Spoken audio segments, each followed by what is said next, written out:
Jerusalem, because, you know, the true Hebrews, and I'm talking about the specific bloodline that God, see, we're getting off topic. Oh, never mind. Yeah, you done, bitch. You brought it up yourself, the motherfucking bloodline. Because a lot of Israeli society are not even religious. I don't know if you know that. So, yeah, even though the government is headed by some Ashkenazis, the reality is a lot of them are secular and atheists. It's really the society that I have the issue with. It has nothing to do with really faith, because a lot of those people are just racist and psychopathic. Hey, so resistance. What's your take on the society in America right now? Oh, America's always been in shambles. I mean, there's no equality for certain kind of people. There's definitely no camaraderie with the people. It's a failing state, man. It's a failing nation. You got white supremacists running things out in the open. There was camouflage before. At least the Democrats camouflage. Didn't make them better, because at least I still knew it. But it's really a tough situation, man. We've been in a tough situation, though. I think Charlie's death, it might have been a distraction, but I think it should have made us realize who our real enemy is and who really runs our country.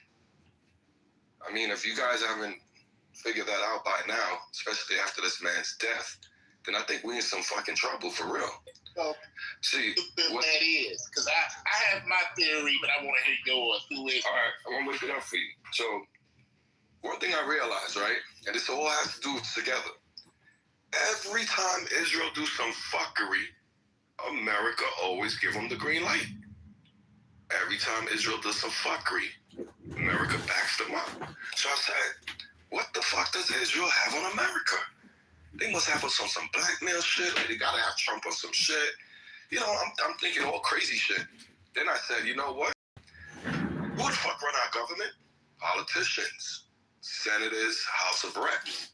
So I said, let me look up how many senators take money from AIPAC. Now, if no one knows who AIPAC is, that's a Jewish lobbyist group that champions for the forefront of Israel. So I look out of 100 senators, United States senators. Do you know how many of them take money from AIPAC as top contributor? How many? Take a guess. I want y'all to take a guess in the room. There's 100 senators. How many of them you think are recipients of AIPAC money? 100%. 100. 100%. Very close. 85. 85 of these motherfuckers take money from AIPAC. So now, the House of Representatives got 435. Over 250 takes money from AIPAC.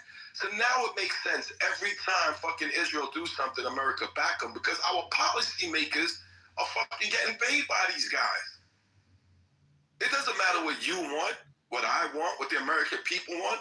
It's what the fuck the lobbyists want. So what did I learn from Charlie Kirk? Well, Candace used to be good friends, or they still are, but their little dispute was about that same country. Candace seen what I'm talking about. Charlie didn't see it until it was too late. See, the problem is with these fucking people, right? And it's not the Jewish people. I'm talking about Netanyahu and his motherfucking crew. He's been in power over 20-something years. The problem is, it's not about blackmail. These motherfuckers move like the mob. Once you ask the mob for help and they help you, you now belong to them. You don't walk away from them. You belong to them until they have no more use for you. It's the same thing with our fucking senators, and the same thing happened with Charlie. You took these motherfuckers' money, and once you take the money, you can't give it back. So the only thing left now is to fulfill whatever fucking agenda, policies, or legislation I need you to pass. And if you can't make it happen, nigga, I'm taking your job, or I might just offer you. I don't give a fuck. Ain't no man being in the program. Yeah. So meaning, I'm gonna give you a prime example. Clinton. Hold on, Monica Bob, Lewinsky. Clinton, Monica Lewinsky. Netanyahu, during the Abraham Accord meeting, pulled him to the side and asked him to release a gentleman by the name of Jonathan Pollard and got a life sentence. At the time, your FBI director was Tenet. Your boy Clinton came back and asked him to release him, and Tenet told him, motherfucker, I release him, I'm gonna resign, and I'm gonna expose all this shit. So guess what? Clinton couldn't do it. Guess what? Lewinsky happened. Now, when you do your research of how even Lewinsky ended up in that motherfucking White House and see who hired her. Epstein. No, not Epstein, but one of Epstein's homeboys. You see what I'm saying? So what I learned from Charlie, we don't own our government. I don't give a fuck if you're Republican and Democrat. And I thought we learned that last after learning that our president ain't really shit, don't do shit. We had Biden for 4 years. We probably seen him 2 times out of the 4 years, so we know our president ain't running shit. So it doesn't matter if it's Biden or Trump or whoever, fucking Clinton. Our government is controlled by Israel. You don't gotta look far. I just told you, 85% of our fucking senators take money from these niggas. Over half of our House of Representatives take money for these niggas. So when they're up there passing legislation or voting on laws or vetoing shit like get the fuck out, stop fucking helping Israel, killing these people, why do you think America always stand next to Israel? And this man and that man, no, your fucking government got people stolen. today came in with the Israel talk, like, and nobody said nothing. It's not like it's And that's the problem. you know? Motherfuckers afraid to speak about Israel. And this is another thing I learned from Charlie. This whole shit, this whole distraction they're doing. Let me ask you something. If we were in fucking Nazi Germany, can you talk bad about the Nazis? Yes or no? Absolutely not. If you was in communist China, could you talk bad about them? No, Communist Russia. absolutely not. But we could come to America and talk about our government, correct? We're supposed to be able to. Okay, so how are you going to try to penalize us? How are you going to try to penalize us for talking about a foreign government like Israel? This is the play I'm trying to show y'all. We here talking about, oh, your freedom of speech killed Charlie. It ain't about fucking Charlie. These motherfuckers is manipulating and taking over your government right in front of your face and distracting us with this fucking race shit. Distracting us with Republican or Democrats. They're the same fucking boat because they all getting paid by the same motherfucking shit. What the fuck is wrong with us? We gotta wake the fuck up and put all this shit aside. What we should be screaming about and saying, why is 85% of our senators taking foreign fucking money? Ted Cruz proved it when he went up there, oh, no, we gotta back Israel. The Bible says so. They need to smack the fucking fire out that nigga. Why are we not pressing our politicians and demanding and asking them, why are they taking this money from this fucking foreign entity? Because as soon as you do, just like Kennedy and his brother, you get your head knocked off. As soon as you start talking, just like Charlie, you're gonna get your shit twisted. So is that what it is? These motherfuckers got us in fear? Let me know, bro. Because I'm a little bit confused. And like the problem is the YNs. And I was like, what? Oh, I'm glad you said that. Because nobody believed me when I said that. See, that wasn't even supposed to come out. Now here wailing, yeah, we need. I said, do you niggas know American fucking history? Prohibition was more violent than it is today. The crack pandemic was more violent than it is today. National Guards never came out. You know when the National Guards came out? During the Civil Rights Movement. What the fuck are we doing, bro? Are we this naive and gullible that we're gonna fall for the banana and tailpipe again? Come on, people. Yeah, them young niggas, they already know that them young niggas, they don't give a fuck about the system. Like, they don't care about the system that was put in place and none of that shit. So if it was any time to revolt and anybody would do it, it would be them because they don't fear, nor do they give a fuck about the consequences.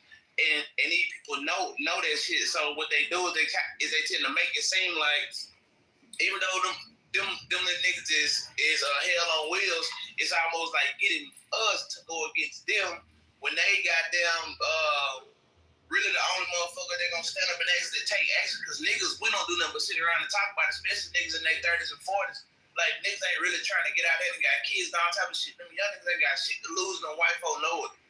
That's a fact, bro. This is the shit that I'm telling people. The reason why they look at the young black male as Israel's future fucking threat, because they already know they're gonna dominate and take over our country. Only one they gotta pass is a white Protestant, and this is what they're doing right now. This is what they're doing right now. I hear people sit back and say, yeah, let these crackers fight each other. Okay, but one of these crackers you was fighting for over 400 years.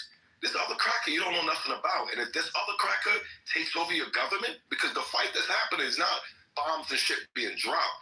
The fight that's being fought is the internal battlefield fucking government that we are losing. Once they take control of our government, you think shit gonna be easier for you? You think they're gonna be like, yeah, you know what? These guys been treating you guys bad for 400 years. We gonna make it better now. No, these are the same motherfuckers that come in our neighborhood, buy up our property, and do the shit the fuck they do. You understand what I'm saying? And then he come, and you gotta watch the play, bro. Before they did this whole shit with the National Guard, they came out with the black fatigue shit to get our minds in the right place and understand this is what we want you to think as far as the agenda.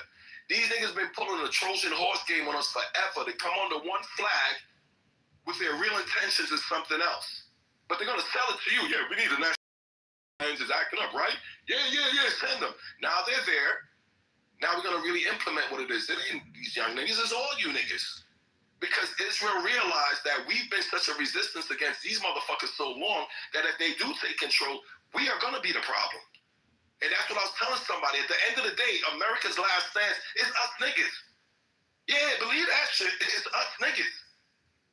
So if we stop and we don't get the fuck out of this white thing versus black thing, and I'm not saying that's not an issue. But where we at now, this issue super exceeds what the fuck is happening. I just told y'all the statistics of your politicians. These are the niggas that make your legislations, your policy, and also determines your tax. Why do you think tax keep coming up? Because we keep funding these motherfuckers. And why do we keep funding them? The American people keep saying, why the fuck are we supporting Israel? And I've always said this. If you really want to know who you're on some real shit, Trump was on that until whoever is the big dog made the call because he was trying to drain the swamp. And you're right. The shit that Buddy was doing. And then as soon as whoever the fuck called or made some call down there's got a bigger head than him, that nigga changed the motherfucking tune like the following week. And it's like, goddamn, fuck with them niggas. You don't think his mind changed after that bullet passed his face? This is what I'm telling people. Oh, you talking about Israel? Yeah. Yeah, this is what I'm saying. He realized that nigga realized, hey, boy, this shit deeper than what I thought. Thank you, brother. And that's what I said. And you know how I got that proof? Think about this, Ink. You running for president. Niggas just try to kill you the same way they killed Trump. You find out your fucking Secret Service was compromised. When you become president, you're gonna leave it alone, Ink? You ain't gonna look into it? Right. Hey, look, check this out. I haven't heard Trump make one message about niggas trying to knock his head off. Well, he never. Trump motherfucker to be that powerful. No, actually, on Israel. That's actually wrong. He's always supported Israel, and even with his first term, he illegally gave Jerusalem as the capital of Israel. That's a fact. Which is occupied territory. That was illegal. He helped almost recognize illegal settlements in the West Bank. So Trump has never done anything. That's a fact. No, he never went against Israel. Let that man finish. Yeah, no, you gotta say he changed. He was singing a different tune. No, what he was actually doing during his campaign was lying and manipulating what all candidates do in terms of stopping wars and funding other nations with American tax dollars. But as we've seen, he actually didn't do anything. Even from the beginning, he was giving more money, more aid, more weapons to not only Ukraine, but also Israel. Nothing ever happened. And he exceeded it. And then that's when he came out with the propaganda that America is going to take Gaza and make it theirs. So again, this is what I'm saying. This is what I'm saying. Trump never said he was going against Israel. The problem with Trump is the same problem they would have had with fucking Charlie Kirk in the future. He wasn't controllable. Until that shot passed his fucking face was when he realized, okay, listen, ain't nobody gonna sit in that big chair in the White House if Israel do not put you there. That's number one. This is what the Electoral College is about. I just told you, between the senators and House of Representatives, who the fuck controls them. So it doesn't matter if our votes say, yeah, we want this one. If that doesn't go to the agenda, we go to electoral vote. So again, Israel even controls that. Nobody sits in that fucking White House since Kennedy if Israel has not approved of it. Okay, now y'all might say I'm bugging the fuck out. Prove me wrong. Okay, so that's one. What the problem with Trump is the same problem that happened with Charlie. Charlie was the future president of the white conservative. If you guys don't want to believe me, I don't give a fuck. Vance would probably get next year because I see no other candidate stepping out yet. And after Vance, that would have been Charlie's qualification over the age of 35 to make him president. He would have been the next fucking champion. This is why Israel was on his dick so hard, because now we don't just have to do what we do to have the president. He's coming in here already riding with us. But when he started speaking up against certain things, he became compromised. You understand what I'm saying? It's the same thing with Trump. Trump is with them, but Trump is trying to step over that boundary like he really runs shit. That right there was to let Trump know you're going to win the election, but we run shit. Even when all of this was breaking, when he dropped the bomb on Iran and all, Charlie went to him and said, yo, Trump, what are you doing, bro? You know what Trump replied to him was? Leave it alone. That sounds like something somebody told him when he was trying to look into certain shit. Hey, Soki, let me say this. Hey, Soki, I agree with you, bro. Like, hold on, let me say one quick thing to him. I agree with you, bro. Like, I don't fuck with Charlie Kirk as a person and some of the beliefs he has, but I agree with you on that, man.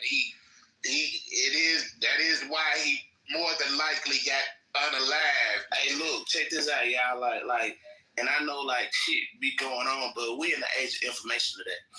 And you got a lot of young motherfucking kids and grown-ups who are internet investigators, and these people do a good job at what they do. It's almost seeming like this whole Charlie Kirk thing wasn't even really a thing. It's something was staged and set up this way for it to look like this man got assassinated.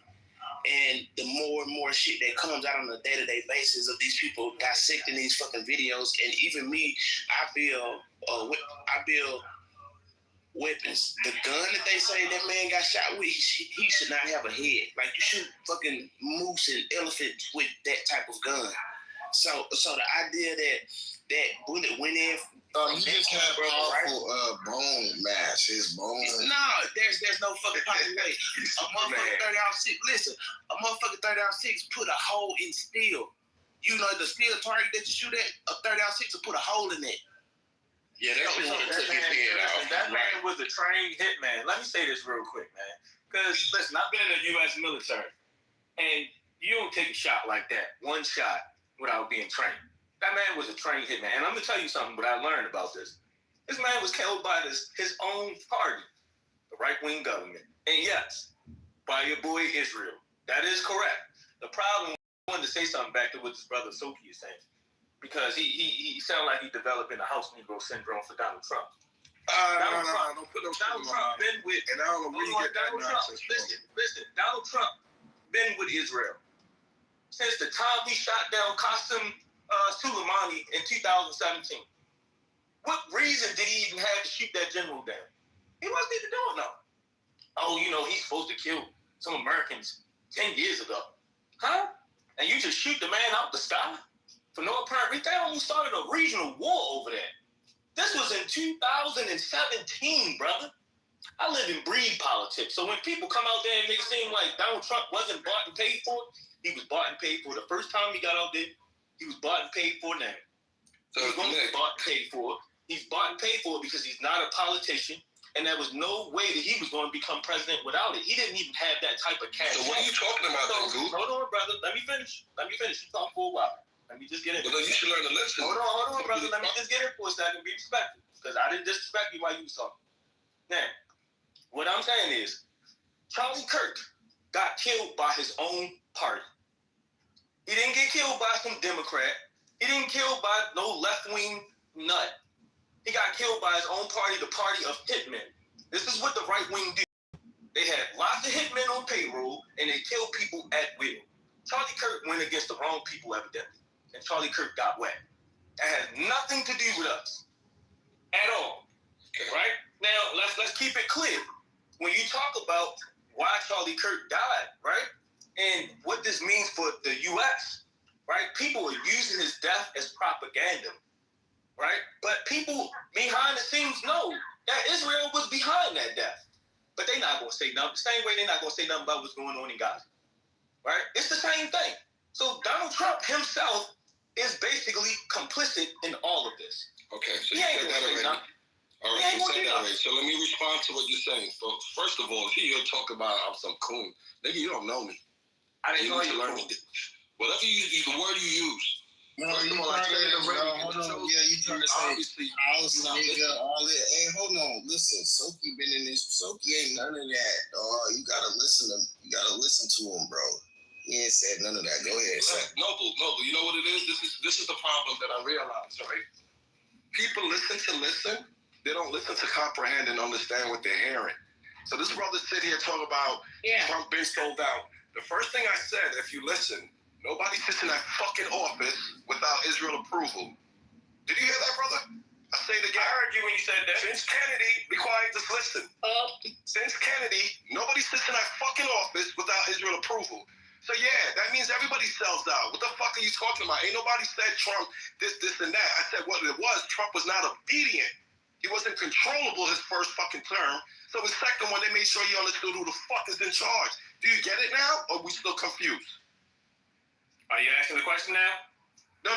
Do you get it now, or are you still confused? No, All you have to say, I understand now. I want to give a real quick, y'all, because I want to give an example of what Soki was talking about, and it makes a lot of sense. If Soki was wrong, then we would have straightened Netanyahu out for him bombing Qatar. If Qatar got a touch me not alliance with the United States and somebody bombs the United States, we're supposed to fuck them up. That's like touching us. So the fact that we haven't done that, oh, well, Netanyahu came to the White House 4 times. Yeah, fuck all that. At the end of the day, that's a clear example of what Soki's talking about. But y'all continue. I disagree with that. First of all, when you say that, I agree with the facts of reality. No, not what you're saying. Hold on. Not exactly what you're saying. I'm talking about the point that Soki made, because I didn't get a chance to respond to it. When you say that presidents are bought and paid for, I don't technically believe in it like that. There are people in Congress and the politicians are bought and paid for, which leads them to have to move in a certain way. This is the problem of our government, because you have so many political. When you say all of them are bought and paid for, no, I don't agree with that. Donald Trump just wants money. He's a prostitute. He's out for money. Only end goal is to get paid. So listen. Whether you say that that's right or wrong, that's fine. But I don't think that Donald Trump really had a dog in the fight. If the money's coming his way, that's who he's supporting. That's how it works with Donald Trump. That's kind of a good thing. Can I do a submission? Well, wait, hold on. Yeah, you can. But hold on. That's probably a good thing, because that means we could buy him out if we get enough money, right? Yeah, but people ain't got money like that. Come on, think about how much money you had to buy people out to outbid. You know, see, I think you just like problems. You just like, you just like it to be a problem. Let me ask you one question, Noble. Nagu, let me ask you something. Since you're saying it's a politician that's bought and sold, not the president have the right to veto certain things, even if the politician passes it. So I'm going to ask you this one question. Since Kennedy, how many American presidents do you know of that stood against Israel or opposed what Israel was doing? Name me one since Kennedy. Now, if you can't name me one since Kennedy, next question I'm going to ask you, since Kennedy, Israel has done nothing fucked up in the world? And if they have, America, that's supposed to be the so-called police of democracy, why we never intervene or said anything if our president isn't bought out? So I'm going to ask you again. I don't care about your senators. I don't care about your House of Reps. You name me one president, since you said they weren't bought or whatever, that went against Israel. Now, if you can't tell me one, then it's safe for me to assume that they've been compromised. Because there's no way you're going to tell me since Kennedy, Israel has done nothing wrong in the fucking world. They've done plenty. This is why the fucking world hates America, because we keep standing next to these cocksuckers as they violate shit. So I'm going to ask you again, since you said American presidents ain't bought out, they're not sold out. Name me one of them that stood up against Israel. So hold on. Was Eisenhower before or after Kennedy? Are you serious, my brother? You just asked if Eisenhower came before or after Kennedy. All right, this is why we can't even have this conversation. That's why we cannot have this conversation. That is a crazy question, bro. All right. Well, with that, I land. All right. So here's my point. I would say Jimmy Carter. Wait, hold on, no more. Hold on, let me answer the question. How you doing? I'm gonna say Jimmy Carter. That's number one. I believe Jimmy Carter wasn't bought and paid for.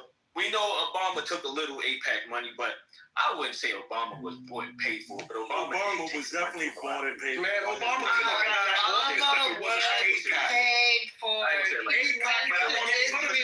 I'll give you your boy Jimmy This is Carter. the same guy who asked about Eisenhower. Yo, come on, brother. Nah, don't try to do that, because now you're trying to find a way to get out of the conversation. That's really.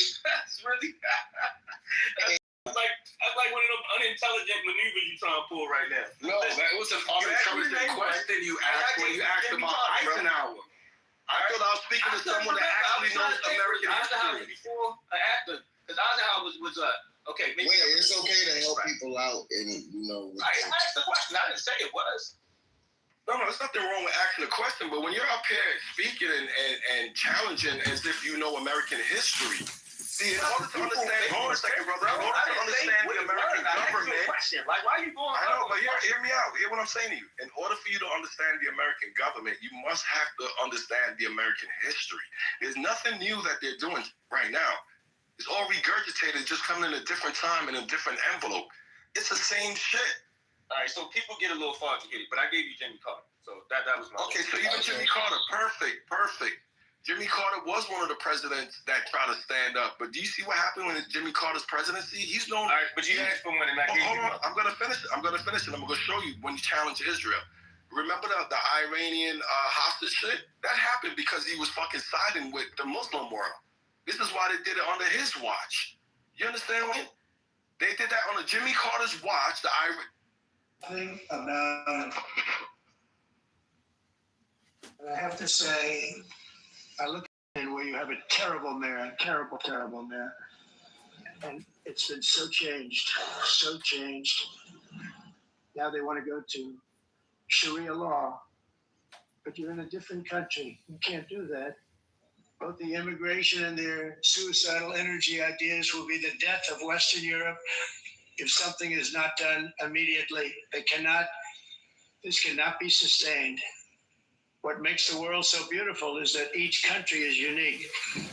But to say this way, every sovereign nation must have the right to control their own borders. You have the right to control your borders, as we do now, and to limit the sheer numbers of migrants entering their countries and paid for by the people of that nation that were there and that built that particular nation at the time. They put their blood, sweat, tears, money into that country, and now they're being ruined. Proud nations must be allowed to protect their communities and prevent their societies from being overwhelmed by people they have never seen before, with different customs, religions, with different everything. Where migrants have violated laws, lodged false asylum claims, or claimed refugee status for illegitimate reasons, they should, in many cases, be immediately sent home. And while we will always have a big heart for places and people that are struggling and truly compassionate, answers will be given. We have to solve the problem, and we have to solve it in their countries, not create new problems in our countries. And we are very helpful to a lot of countries that are just not able to send their people anymore. They used to send them to us in caravans of 25, 30,000 people each. These massive caravans of people pouring into our country, totally unchecked and unvetted. But not anymore. According to the Council of Europe in 2024, almost 50% of inmates in German prisons were foreign nationals or migrants. In Austria, the number was 53% of the people in prisons were from places that weren't from where they are now. In Greece, the number was 54%, and in Switzerland, beautiful Switzerland, 72% of the people in prisons are from outside of Switzerland. When your prisons are filled with so-called asylum seekers who repaid kindness, and that's what they did, they repaid kindness with crime. It's time to end the failed experiment of open borders. You have to end it now. To swiftly shut down uncontrolled migration. Once we started detaining and deporting everyone who crossed the border and removing illegal aliens from the United States, they simply stopped coming. They're not coming anymore. We're getting a lot of credit, but they're not coming anymore. This was a humanitarian act for all involved, because on the trips up, thousands of people a week were dying. Women were being raped. Nobody's ever seen anything like it. Raped, horribly beaten, raped. On the trip up, the journey up, it was a long walk. It was a long, arduous journey, indeed. And it was also a historic victory against human trafficking throughout the region. What we did was death. Dead bodies all along all along the roads of jungles to get up. They go through jungles, they go through areas so hot you couldn't breathe. They were dying of suffocation, areas so hot that you couldn't breathe. Dead bodies all over. By them not coming, we're saving tremendous numbers of lives. My people have done a fantastic job in doing what they did, and the American public agrees with it. I mean, I was very proud to see this morning have the highest poll numbers I've ever had. Part of it is because of what we've done on the border. I guess the other part is what we've done in the economy. Joe Biden's policies empowered murderous gangs, human smugglers, child traffickers, drug cartels, and prisoners from all over the world. The previous administration also lost nearly 300,000 children. Think of that. They lost more than 300,000 children, little children, who were trafficked into the United States on the Biden watch, many of whom have been raped, exploited, and abused, and sold. Sold. Nobody talks about that. The fake news doesn't write about it. With many others, young children who are missing or dead.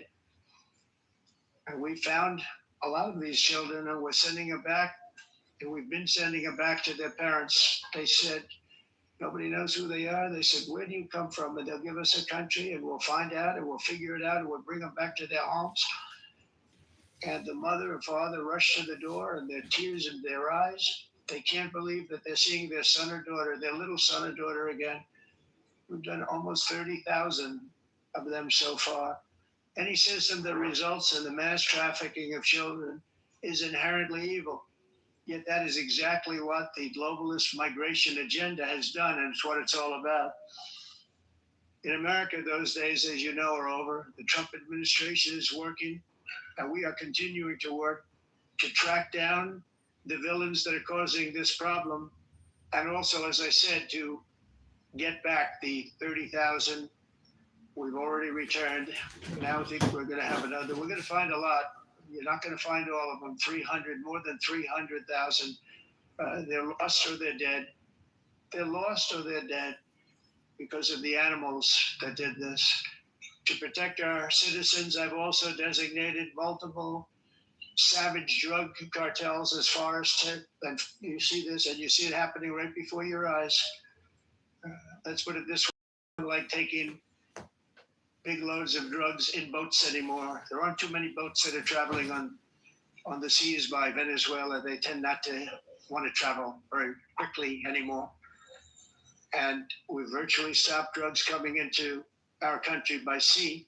We call them drug cartels as far as foreign terrorist organizations, along with two bloodthirsty transnational gangs, probably the worst gangs anywhere in the world, MS-13 and Tren de Aragua. Tren de Aragua is from Venezuela, by the way. Such organizations torture, maim, mutilate, and murder with impunity.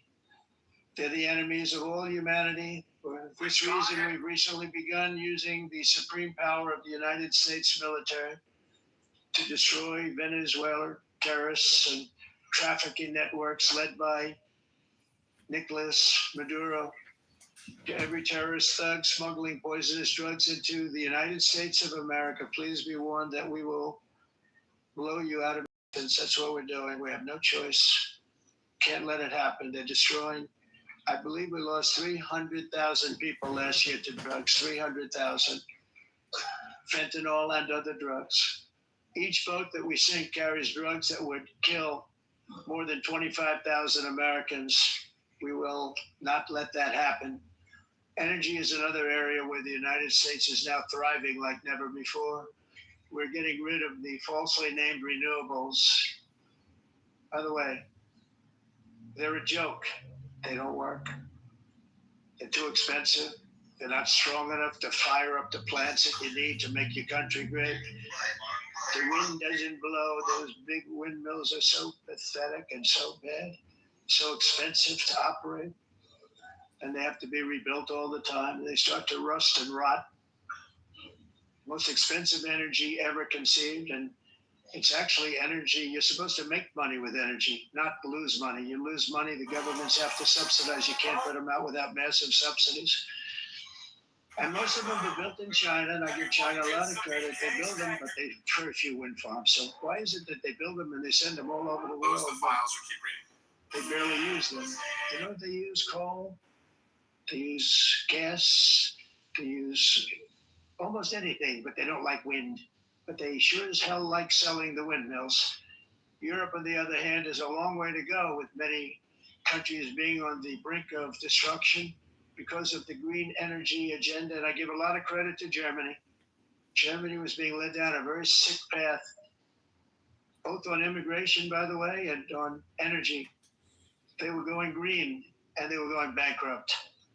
And the new leadership came in and they went back to where they were with fossil fuel and with nuclear, which is good. It's now safe and you can do it properly. But they went back to where they were and they opened up a lot of different plants, energy producing plants, and they're doing well. I give Germany a lot of credit for that. They've said this is a disaster, what's happening. They were going all green. All green is all bankrupt. That's what it represents. And it's not politically correct. I'll be very badly criticized for saying it, but I'm here to tell the truth. I don't care. It doesn't matter to me. I'm in New York City. I'm feeling a lot safer. Crime, we're getting crime down. And by the way, speaking of crime, Washington, D.C. was the crime capital of America. Now it's after 12 days, it's a totally safe city. Everyone's going out to dinner. They're going out to restaurants. Your wife can walk down the middle of the street with or without you. Nothing's going to happen. My people have done a fantastic job. And yes, I called in the National Guard, and the National Guard took care of business, and they weren't politically correct, but they took care of business. We got 1,700 career criminals out, brought them back to where they came from, the countries where they came from, or put them in jails. Washington, D.C. is full edge. A lot of the countries that we're talking about in oil and gas, such as essentially closing the great North Sea oil. Oh, the North Sea, I know it so well. Aberdeen was the oil capital of Europe, and there's tremendous oil that hasn't been found in the North Sea. Tremendous oil. And I was with the Prime Minister I respect and like a lot, and I said, you're sitting with the greatest asset. They essentially closed it by making it so highly taxed that no developer, no oil company can go there. They have tremendous oil left, and more importantly, they have tremendous oil that hasn't even been found yet. And what a tremendous asset for the United Kingdom. And I hope the Prime Minister is listening, because I told it to him 3 days in a row. That's all he heard. You'll see, because I want to see them do well. I want to stop seeing them ruining that beautiful Scottish and English countryside with windmills and massive solar panels that go 7 miles by 7 miles, taking away farmland. But we're not letting this happen in America. In 1982, the executive director of the United Nations Environmental Program predicted that by the year 2000, climate change would cause a global catastrophe. He said that it will be irreversible, as any nuclear holocaust would be. This is what they said at the United Nations. What happened? Here we are. Another UN official stated in 1989 that within a decade, entire nations could be wiped off the map by global warming. Not happening. You know, it used to be global cooling. If you look back years ago in the 1920s and the 1930s, they said global cooling will kill the world. We have to do something. Then they said global warming will kill the world, but then it started getting cooler. So now they could just call it climate change, because that way they can't miss climate change. Because if it goes higher or lower, whatever the hell happens, there's climate change. It's the greatest con job ever perpetrated on the world, in my opinion. Climate change, no matter what happens, you're involved in that. No more global warming, no more global cooling. All of these predictions made by the United Nations and many others, often for bad reasons, were wrong. They were made by stupid people that have cost their countries fortunes and given those same countries no chance for success. If you don't get away from this green scam, your country is going to fail. And I'm really good at predicting things, you know. They actually said during the campaign they had a hat, the best-selling hat. Trump was right about everything. And I don't say that in a braggadocious way, but it's true. I've been right about everything. And I'm telling you that if you don't get away from the green energy scam, your country is going to fail. And if you don't stop people that you've never seen before, that you have nothing in common with, your country is going to fail. I'm the president of the United States, but I worry about Europe. I love Europe. I love the people of Europe. And I hate to see it being devastated by energy and immigration. This double-tailed monster destroys everything in its wake, and they cannot let that happen any longer. You're doing it because you want to be nice. You want to be politically correct, and you're destroying your heritage. They must take control strongly and immediately of the unmitigated immigration disaster and the fake energy catastrophe before it's too late.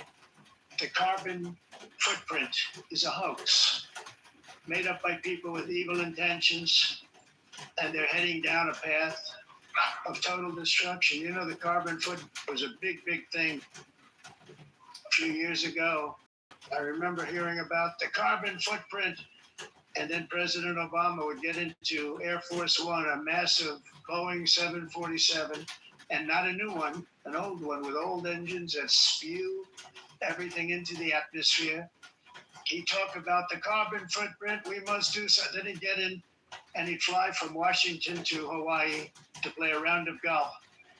And then he'd get back onto that big, beautiful plane and he'd fly back and he'd talk about, again, global warming and the carbon footprint.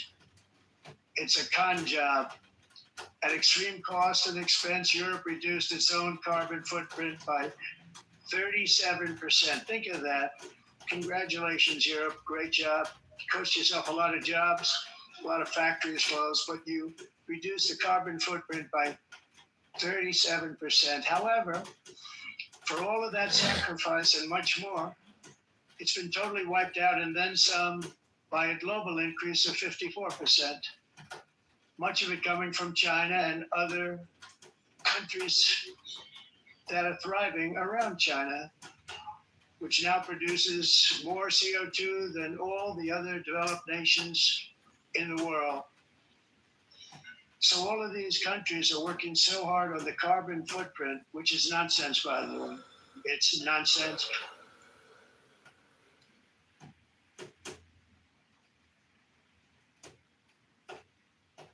That's right.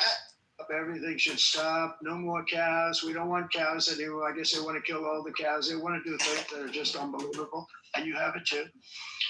But you know, we have a border strong and we have a shape. They eat the dog. And that shape doesn't just go straight up. That shape is amorphous when it comes to the atmosphere. And if we had the most clean air, and I think we do, we have very clean air. We have the cleanest air we've had in many, many years. But the problem is that other countries, like China, which has air that's a little bit rough, it blows. And no matter what you're doing down here, the air up here tends to get very dirty because it comes in from other countries where their air isn't so clean. And the environmentalists refuse to acknowledge that. Same thing with garbage. In Asia, they dump much of their garbage right into the ocean. And over about a 1 week and 2 week journey, it flows right past Los Angeles. You've seen it. Massive amounts of garbage, almost too much to do anything about, flowing past Los Angeles, past San Francisco. And then somebody will get in trouble because he dropped a cigarette on the beach. The whole thing is crazy. The primary effect of these brutal green energy policies has not been to help the environment, but to redistribute manufacturing and adults and are making a fortune. They're making a fortune. European electricity bills are now 4 to 5 times more expensive than those in China and 2 to 3 times higher than the United States. And our bills are coming way down. You probably see that our gasoline prices are way down. To see one is, por ejemplo, si você olhar electric costs. nos países em Approximately faturas de energia, 100 heat-related deaths accumulated so mas nós nos Estados Unidos conseguimos usar eles e evitar aumento da temperatura. Like he's talking, like it's still say Trump, but someone. Okay, I'm typing it in then. Tudo isso All right. hoax. Asking 60 civilized nation. esse agenda mundialista não tem nenhum sentido. There it is. 2030. Russia was given an old standard that was easy to meet, 1990 standard. For the United States, we're supposed to pay like $1 trillion. And I said, this is another scam. The fact is, the United States has been taken advantage of by the world for many, many years, but not any longer, as you probably noticed.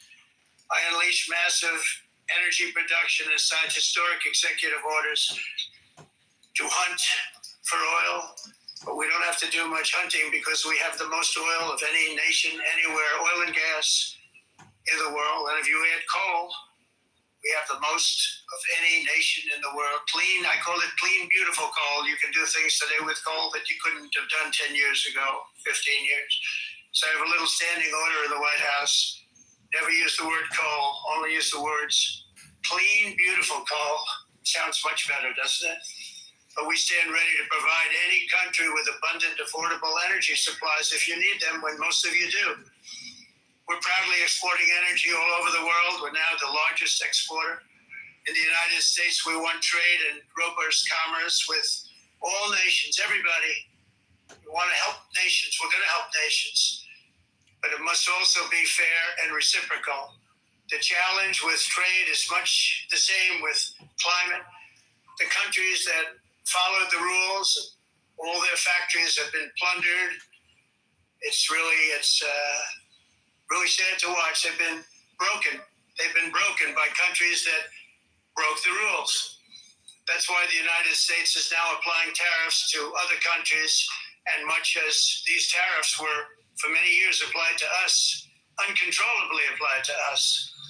We've used tariffs as a defense mechanism under the Trump administration, including my first term, where hundreds of billions of dollars in tariffs were taken in.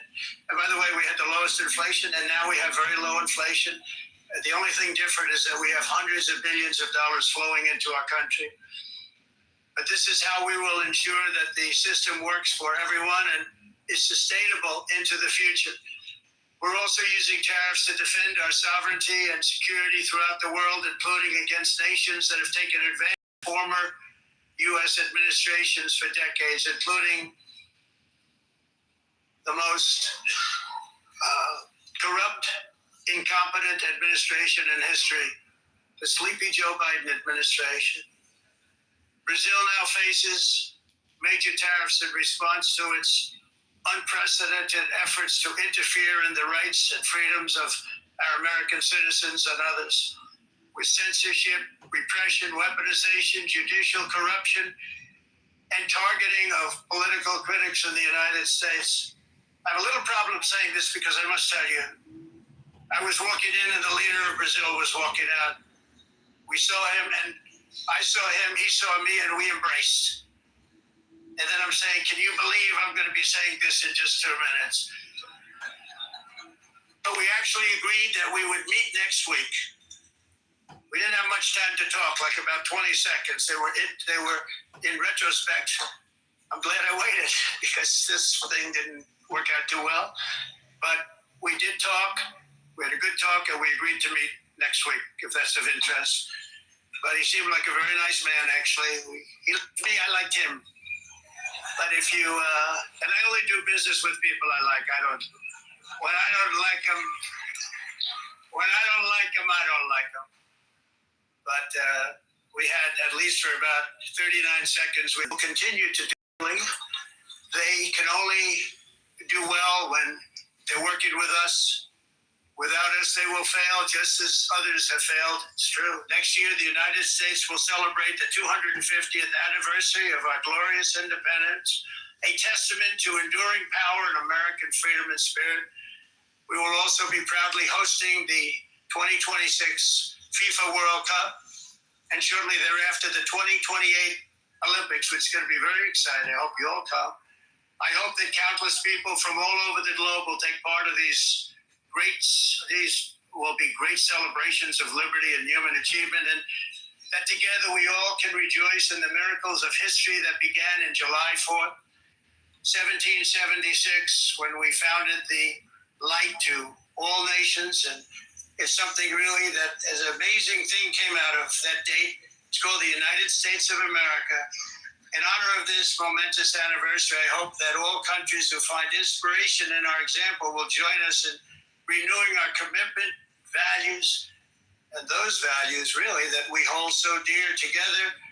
Let us defend free speech and free expression. Let us protect religious liberty, including for the most persecuted religion on the planet today. It's called Christianity. And let us safeguard our sovereignty and cherish qualities that have made each of our nations so special, incredible, and extraordinary. In closing, I just want to repeat that immigration and the high cost of so-called green renewable energy is destroying a large part of the free world and a large part of our planet. Countries that cherish freedom are fading fast because of their policies on these two subjects.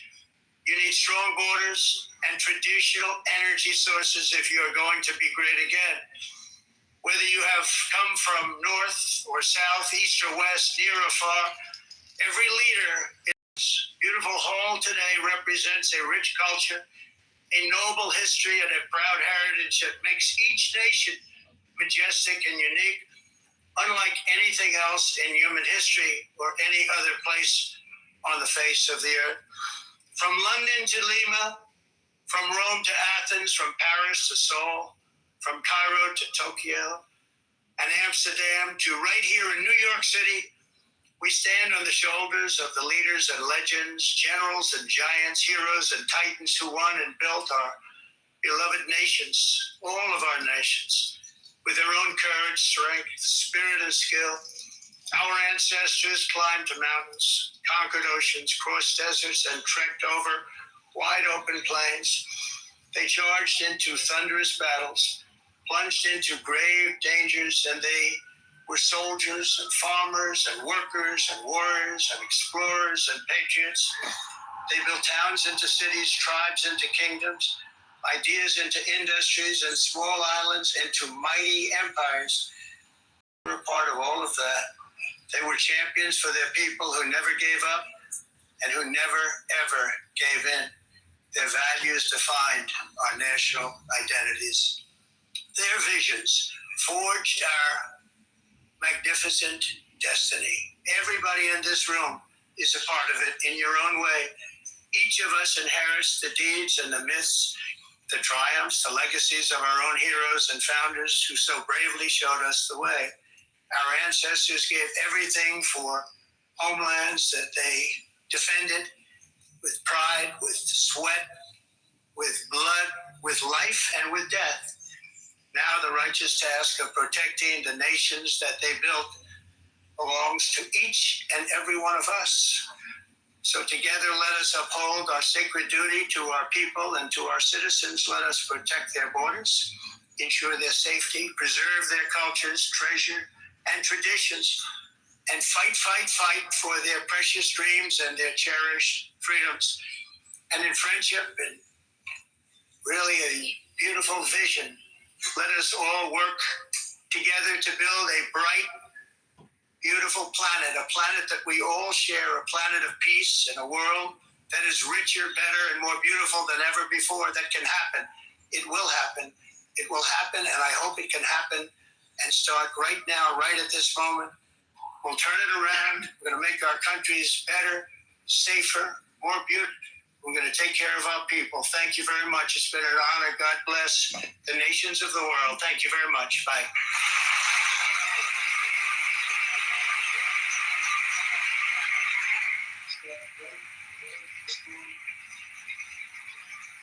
That's right. That's right. That's right.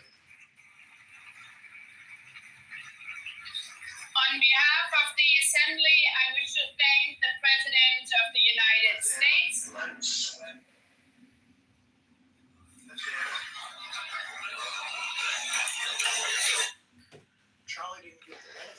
All right, he's gone. That was powerful, though. That was a good speech. That was awesome. Not great. It was not amazing, yeah. Well, the beginning was millions and millions and millions and millions. no, like the indictments against the UN throughout, and I don't really understand his obsession with Biden. I mean, it's over. Like, move on. He's not running anymore. He's hardly walking. Like, who cares? Like, no one cares. Well, who's the kind of different that? They talk about Trump for like 10 years straight.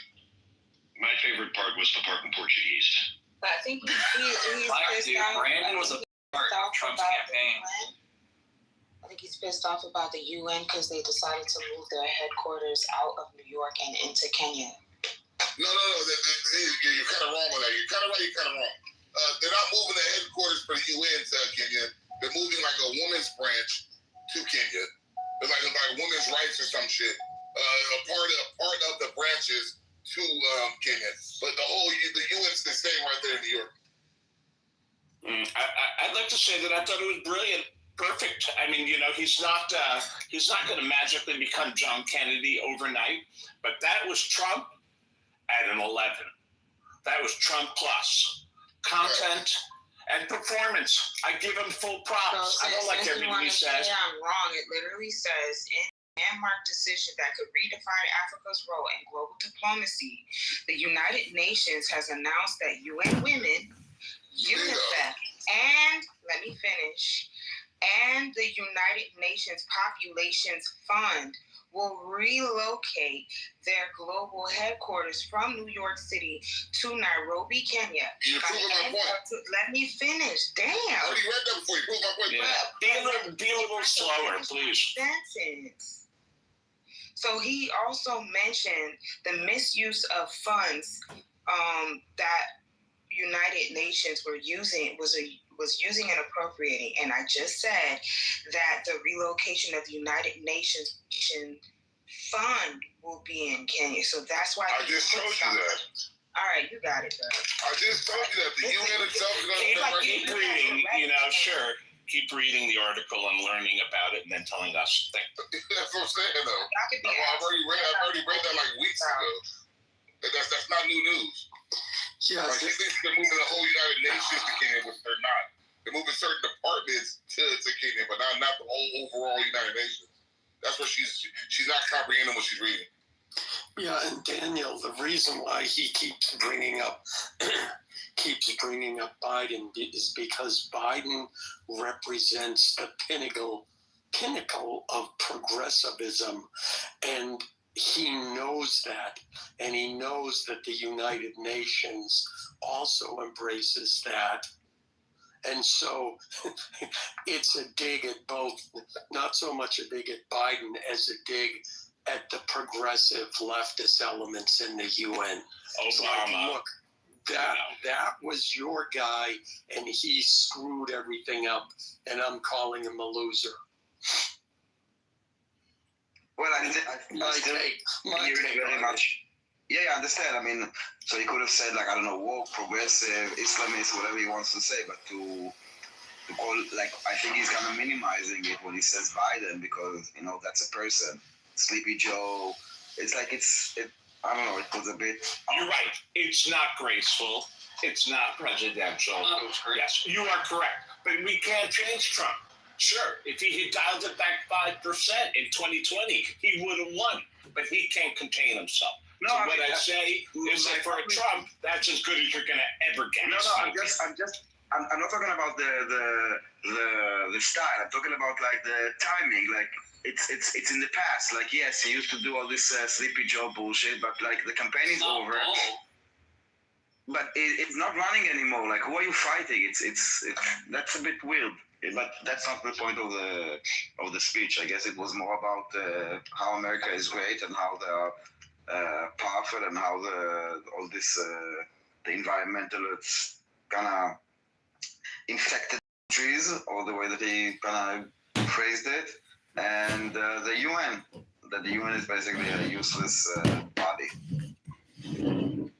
I don't think he went that far. No.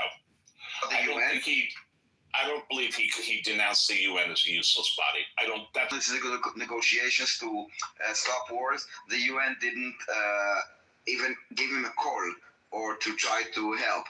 He said, what else did he say about the UN? But that they would paying illegal immigrants to go into the United States, and that they're basically the problem of illegal immigration into Europe as well. It was maybe useless was even good. He was actually saying that they are harmful. Would you believe that, he said, that they're actually doing this, the opposite they're supposed to do? And what they're good for is a faulty elevator and a teleprompter that is not good. okay. All right. I'm not going to argue. You're not wrong. Obviously. It's not what I heard, but I acknowledge that if you say he said it. That is what he said. I just heard that as well. Okay, I guess I focused on other things. Listen, everyone heard the speech through the prism of their. Well, he did literally say those words. I'm pretty sure you joined after the speech started. You probably. No, I heard the whole thing, brother. I swear to God, I heard the whole thing. But it's okay. I've been wrong before, and I may be wrong now. But I still believe that was Trump at a 10. And I guess so. I accept what Daniel said. He denounced the UN. I disagree with him. I think it has a certain usefulness, but there's no doubt, for example, I really don't want to make it about my politics. I stand by the speech. I think he has nothing to be embarrassed for. Except I acknowledge, it's Trump at a 10. He's not. I wish he hadn't said certain things. I wish he could be less of a bully. It's bullying at this point. What did you say, Trump at a 10? I put a link in the chat that is a clip. Just want to say, what did you say? Trump at a 10? What did you say? I said, this is Trump. Well, I wanted to say that. It's a 10 for Trump. Hold on, I just want to send this sentence because I don't know it. What I'm saying is this. Okay, let me get my concept out here. He is just the meaning of what is Trump at a 10. What is meaning for what he is capable of. For what he is capable of, this is the best he can do. In other words, he's not going to magically become John Kennedy, or he's not going to magically become, I didn't mean Trump. I meant the sentence. Trump at his 10, meaning Trump at his best, right? That's what you meant? Right. Exactly what I meant. Thank you. I put the link in the chat that is a clip of him saying the only thing he got was a broken escalator and a broken teleprompter.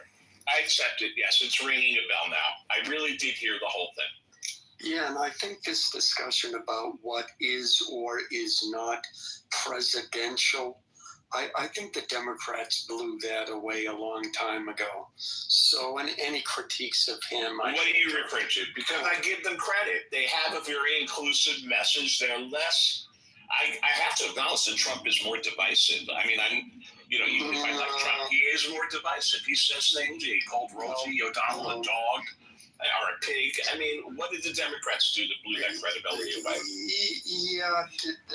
Starting with, in my recent memory, Hillary Clinton, when she was running, calling conservatives deplorables, then telling people that people who conservative voters need to be put in re-education camps. The fact that Biden continually attacked conservatives, the fact that progressives continually call conservatives bad people, that they're not moral, etc., etc. The fact that for 4 years during Biden, they attacked Trump personally, that they legally went after him, when the precedent is once you leave office, they leave that person alone. I mean, in so many ways, they attacked him personally. I remember specifically Biden saying, we're going to bring the country together, and then he proceeded for 4 years to attack conservative voters themselves. Never mind what they did to Trump personally. So no, this whole thing of the Trump breaking precedents, you can go back and look, and it is clearly the progressives, the Democrats, and Biden himself who did that. So no. Okay. All right. Listen, you make a good case. I'll go further. Thank you. And you don't. And you're not without merit either. Okay, I will go back further and say this: that for a long time now, in every administration, the attacks on presidents have, basically, hey, Nixon deserved it, but post Nixon, in every presidential administration, I believe that the attacks on presidents have gotten more and more vicious from opposition. That's in everyone. The attacks on Clinton, the whole Monica Lewinsky thing wouldn't have happened 50 years ago. When Eisenhower and Roosevelt were fucking their secretaries, nobody would have done that. So for whatever reason, in every administration, the attacks on the president. And I thought that the things that the Republicans said about Obama, it's rough. The guy won. Now he's president, but they never gave him a break, in my opinion. So I'll say you are correct. That the attacks on Trump are the worst, but I'll also say that every administration has gotten increasingly vicious attacks on presidents. Thank you. Yeah, and I'll just say too, it's ironic because Democrats, the whole thing about they all got blowjobs from their secretaries, that's true. But it was the Democrats who attacked their own in the case of Gary Hart. And they were the ones who started that whole ideology of, well, you have to be, if you're a politician, you have to be morally pure. But the thing about was it the Democrats, or was he just that sloppy? I don't blame the Democrats for that. I say that's to me, People Magazine or whoever it was. He was that sloppy. Well, he could have gotten away with it. Yeah, you don't take her out on a boat, dude. Gary Hart or Clinton? I'm talking about Gary Hart. That's what you were talking about. Yeah, and you could be right, but what people forget, it's not that Clinton got the blowjob. Nobody cares, and who would want to get a blowjob from Hillary? And that, it makes me shudder. But that joking aside, it's the fact that it came out, and he lied directly to not only the American public, but then lied about it under oath. And it wasn't until it came out, well, gee, Monica. They asked him if he had sex, right? Yeah. Okay, there you go. You know what? I don't agree that most of America is shocked by this. You seem to be more shocked by it than many people in my circle. No. Every guy understands what he did. No, and I understand it too. It's not that. And I'll say it specifically. It's not that he got the blow. It's not that he got the blowjob. It's the fact that they were still continued the behavior. That is political suicide, and he was smarter than that. If you're in a trial for stealing cars, you don't steal cars while you're out on bail. It's that simple. It's like the guy who was, it's hilarious. The guy who was charged for driving without a license, appearing in a Zoom call in his car using his phone, driving. Literally, the judge looked at him and said, yeah, you're guilty. That's the problem I had with Clinton. Everybody knew that people in power got blowjobs. That was not for me anyway. Oh my God, you're a room killer, Alan. I just want to point out that Trump speaks at the same speed as I do. Hello?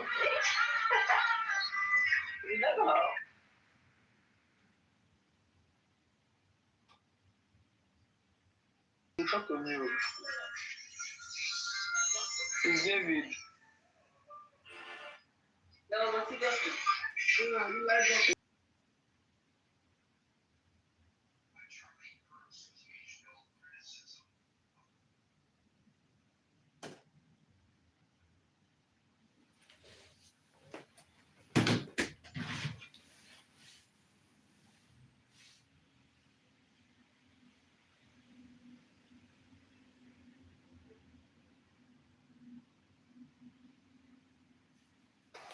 Is it quiet in here? Is the room dying? Looks like the room is dying.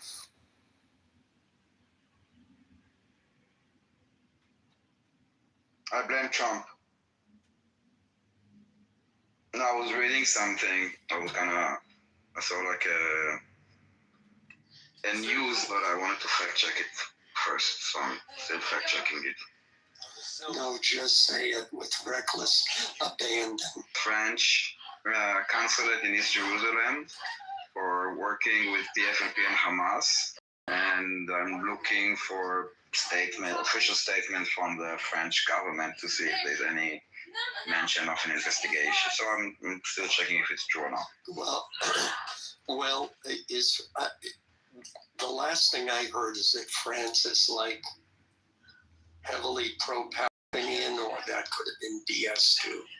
No, the French government is the one that was leading this, what we're seeing right now at the New York conference for the two-state solution and to acknowledging Palestine as a state. This is them and the Saudis, Macron, the MBS. So this is why I'm extra careful to see if this news that is actually accusing them of collaboration is real or politically motivated, even though it's on my side. At what point does working with Here that they were helping basically Hamas family members of Musa Abu Marzouk and Nour Atala to basically evacuate through the French evacuation programs. And one second. That they initiated some kind of a Doha meeting between officials of Hamas, Marzouk and Khaled Mashal. I'm not sure what it's about.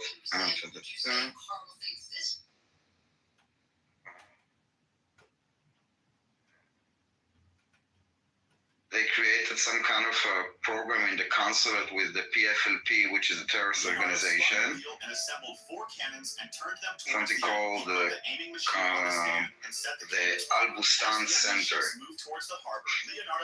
And there are like other points, so basically all kinds of ties of the consulate in East Jerusalem with different factions of terrorist organizations, which also makes sense because anyone that does anything there is tied to some kind of a terrorist organization. If it's PFLP, if it's Palestinian Islamic Jihad, if it's Hamas, if it's PFP, whatever, there are like so many.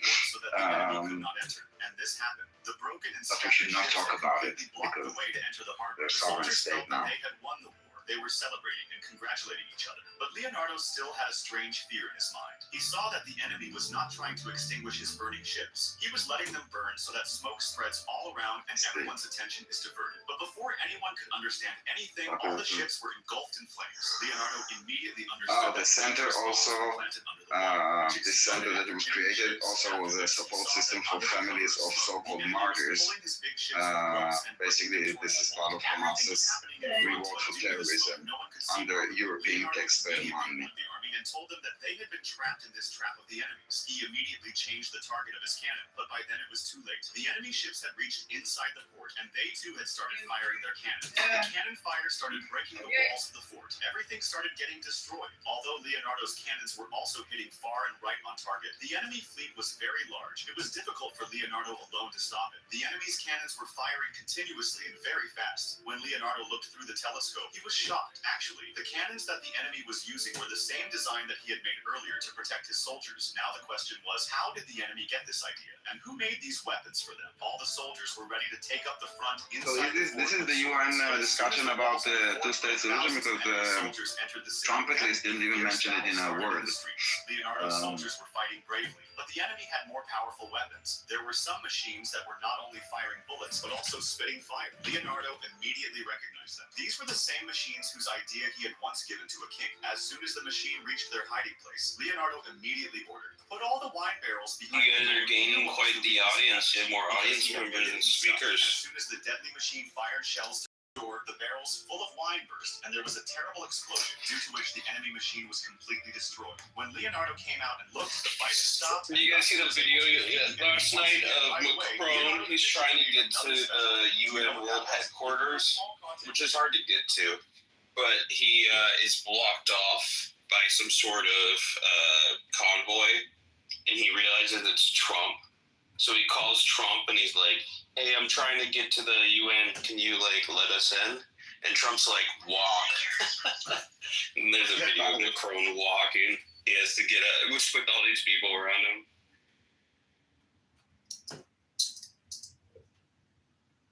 That's hilarious. Macron's such a beta.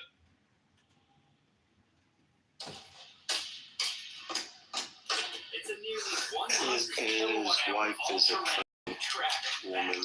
This is gonna be fun. Wife something, that's for sure. Baby, it would be this thing. That's big. Even though 100 kilowatts. Because what's all that about? Days, the power tank won't be enough to power the administration. I think the first thing Trump judges when he's deciding your character is how hot your wife is. As the closest American. There is no one. In that case, I'm in dipshit.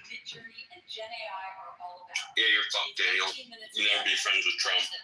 It's 2025. But he shits on Macron all the time. And then when you hear him talk about people like Keir Starmer, he's like, Keir Starmer's a lucky guy. He's got a beautiful wife.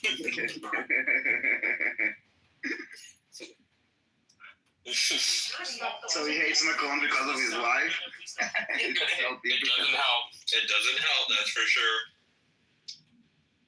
Yeah, he doesn't seem as a man, Macron. He kinda, yeah. He's got a hot wife. It doesn't mean Trump likes you, but he'll respect you. He's like, exactly. Shit, bro. This is what I mean. He kind of treats him like a child, and having your teacher as your wife doesn't help your image as a child. That's true. Well, look, the fact that she's older than Macron, and by a significant amount, and the fact I forget the details how old they were when they met. Macron was like 17 or something. Yeah. I mean, clearly there's a power dynamic there that I think not only Trump, but a lot of us males can relate to as being beta. Yet he was elected the president of the French. Well, this is true too. Was it him or was it his wife?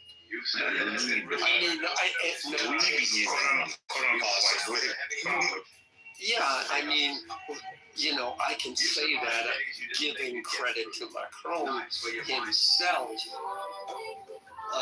but at the same time, we can also recognize that, was it him or was it the wife pulling the strings? I think that I'm not changing the subject, but it's still a point of Macron, but a different point. Macron got rich by working at Rothschild's as an investment banker. There's something about the fact that he's such a fucking loser, especially when it comes to the Middle East, and he, the way he got his start was working at Rothschild's. Something about that pisses me off so much. I guess I hate people that use Jewish institutions but support terrorism. I hope Macron gets, kicked out of I don't understand. This is the other thing. How the fuck do European politics work? They have a prime minister and a president, but Macron's the highest position, right, as a prime minister, but there's also a president that stepped down. Am I wrong? The prime minister deals with international affairs, the president deals with domestic affairs. No, it's different in every country. It's not like a European thing. Some have like the president is the head of state, some have prime minister as the head of state. And some have a king, for example, UK have a king and they still have a prime minister. Like also in Israel, we have a president who is more like a symbolic role, and we have a prime minister who is actually the executive role. But there's I think Macron is the executive. Executive. But he's the highest position, right? He's the one who decides who's president. Yes. I think, right? Yeah. He is the decision maker. Elle fait la décision. Yeah, his wife is the decision maker. Let's be His quote unquote wife. She's the one that slapped him around. Yes, well, it's kind of like it's now it's currently until it's settled in court. We should refer to they them. Yes, we haven't seen her private yet. Macron should be he should become a persona non grata, not just in Israel but in America. They shouldn't allow him to come to America. They should be like, sorry man, no cucks allowed, and then like kick him out. Well, Michael the Cat, like the last election in France, I mean, it was the France party that got the most votes, but they had Macron's party had like they gathered together like for different sects. And yeah, you know how it works, right?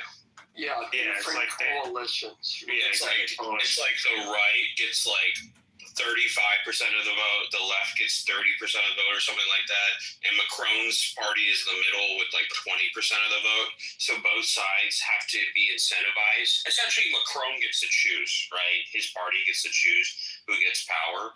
And in the most recent election, the left actually they had fewer votes than the right, and then the moderates got like 20%. So they, did a coalition with the left, but it already broke up because it's like, if you need 50% or whatever, right? If you did a coalition with the right, probably would have had like, I don't know, like 60%, coalition with the left, you're at 51%. You know what I mean? Like, just to avoid doing a coalition with the right, Macron made a really weak coalition with the left. Macron is such a fucking bitch. I hate him. Well, yeah, the left has been, seems to me like at least 30 years ago, the left took over in France, and it's been fucked ever since. I mean, one of the biggest things is, the bac, as it's called in France, the baccalaureate was a very difficult test. And if you passed, it meant you were elevated to certain jobs within France. And if you didn't... Wait, when do you take this? You take it at the end of high school. Yeah, that test. Okay. Yeah, they've weakened it completely now. It's not the same as it was. Because they're trying, because it's unfair to people. And to me, that is that culturally is a huge change, because that was one of the things, for all their arrogance and everything else, which we all have grown to know and love about the French. You couldn't argue that their educational system wasn't strict and demanding. Mm-hmm. And now that's going away. On behalf of myself and my nation, yeah, no, that makes sense. United Nations General Assembly to represent all humanity. I guess they just like in general. Oh, sorry. Podium, which represents the collective conscience of humanity. What's it of my speech? Go up and say hello. I'm sure they'd be happy to welcome you in. I'm pissed on the UN building. Mahmoud Abbas, at a time when Palestine is being recognized I've also smoked a joint right outside their fence. So have some of the finest hobos and bums. I'm glad you include me among them. Also for our Palestinian brothers and sisters whose voices are being silenced. Which country is speaking? Countries who announced that they recognize the state of Palestine and are Sounds like Esau. recognize the state of Palestine is the best possible. Esteemed President, distinguished members, the United Nations Charter was signed in San Francisco 80 years ago and it entered into force on October the 24th, 1945. I would like to recall here again the first words of the first article of the UN Charter. Quote, the purpose of the United Nations is to maintain international peace and security. Unquote. As we celebrate the 80th anniversary of the UN in this fall, grave events are unfolding in many parts of the world that cast a shadow over the very first words of the UN Charter's opening article.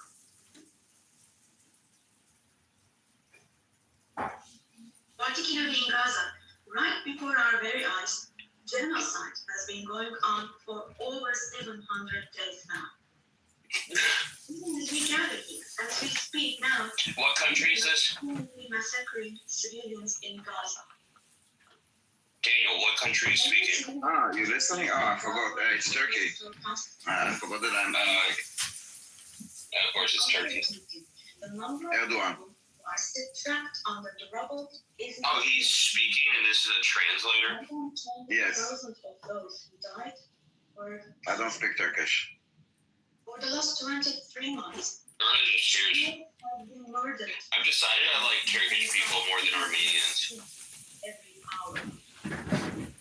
These are not just figures, dear friends. All of these, each one of these is a person, a human being, innocent people. People are now being killed not with guns, but with the weapon of starvation. In the 21st century, under the gaze of the There's just so much shit that comes from Erdogan's mouth. I hope he dies. out of those 428, 146 were children, and this number is including infant. Now, I will show you a photo, which is a picture from daily life in Gaza. Oh. The first photo, as you see, these are people. These are women with these cups that they are holding in their hands, cups and buckets. Just feel your conscience and answer the following question.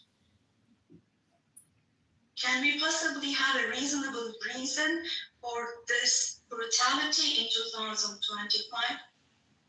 But this shameful picture in Gaza has been unfolding and it's being repeated every day for kilometers. And every day what happens is they are being dragged from one place to another.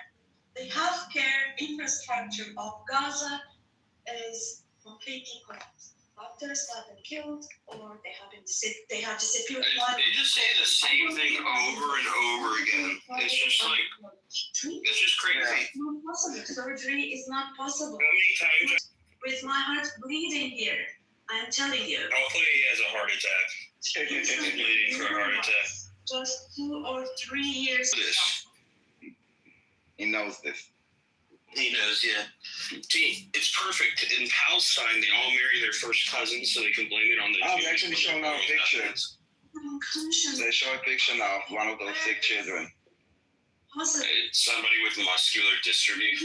Yes. Yes. They're like, this person is starving. Look at them. Dude, they're all bones. Medication. Can we possibly have calm and peace? We all are parents. We have children. That's disgusting. fasting because Israel can't respond. Today's Rosh Hashanah, so everybody's synagogue. In America or in Europe. No, Danny Danon is there. He's there? Yeah. Hurts a child's hand. Yeah, that's crazy. They forced him to Yeah, I don't know go to why. synagogue. Arms and legs. That's actually fucked up. They probably expected him not to come. Anesthesia.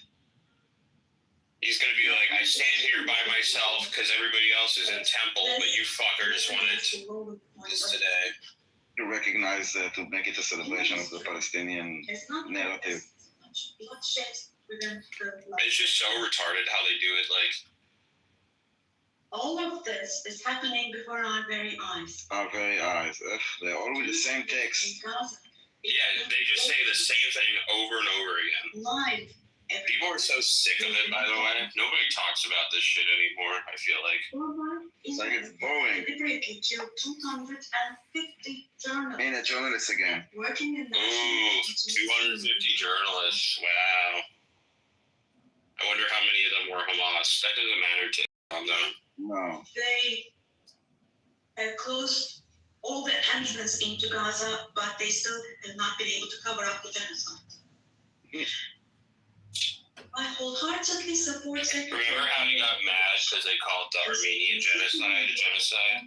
the ongoing genocide in Palestinian territories. And I would like to once again come. They get to say it a million times, but the second you talk about a real genocide in Turkey against Armenians, they're like, we're not talking to Israel anymore. And you know what's funny? You know, there's this, what's the fuck? I saw her saying some stupid shit today, and I made a tweet about it. I was like, sorry if anybody else is Armenian here, by the way. Just, this is a full disclosure. I'm going to say something anti-Armenian. But when I saw her, I was like, wow, all Armenia, like, Anna Kosparian is like the perfect example of why Armenians are retarded. She is on a show called The Young Turks with a Turkish person as an Armenian. Exactly. She's on a show glorifying the people that killed all her people in Turkey, and all she talks about on the show is how much she hates Israel. It's just so retarded. Dude, what? And the worst part is, like, all Armenian people are like that. 19th, That's the worst part. 19th Amendment. Yeah.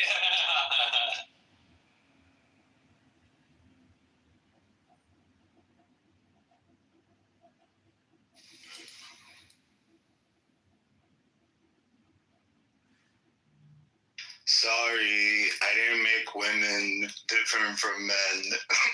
Not my fault. What happened with that? There's now like a meeting between Trump and Guterres. I don't know why they switched there. Maybe it's more interesting than that. But it stopped. Okay, something happened. Receiver.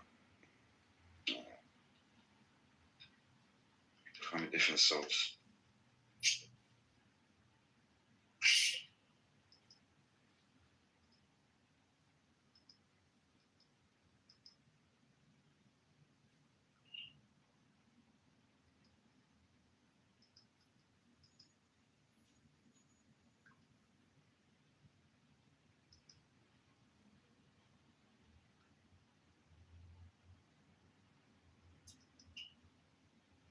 Being occupied in Palestine, and innocent civilians are being massacred through execution. Moreover, Israel is not limiting itself to Gaza and the West Bank. By launching attacks on Syria, Iran, Yemen, and Lebanon, Israel is also threatening regional peace. Most recently, an Israeli attack took place against a delegation meeting in Qatar. Oh, the poor terrorist leaders. No, that's so sad. Like, I never heard about. Thank God that Erdogan is kind of reporting the news.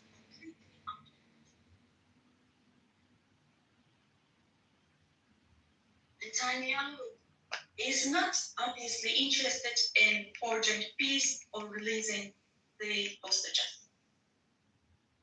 Not only Israel's neighbors But all countries in the Middle East are subject to the Israeli government's reckless threats. And we must realize the following. Due to the increasing aggression of Israel in Europe and the West in general, the values that emerged after the Second World War have been eroded. The what? The most fundamental human rights, such as freedom of expression, freedom of the press, freedom of assembly and protest, women's rights, children's rights, democracy, equality, and justice, have been shelled away. At this point, we all have to see the following truth, my dear friends. The Israeli government, driven by an obsession with the promised lands, is openly threatening regional peace and the shared values of humanity.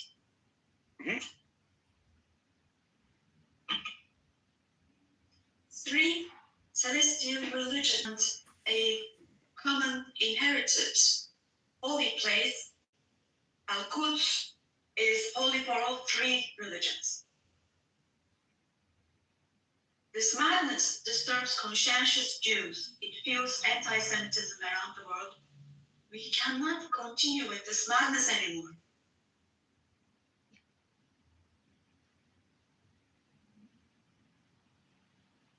We have to have ceasefire in Gaza as soon as possible. Attacks should stop. Humanitarian aid should be able to enter with no obstacles. The genocide team should be held accountable vis-a-vis international law.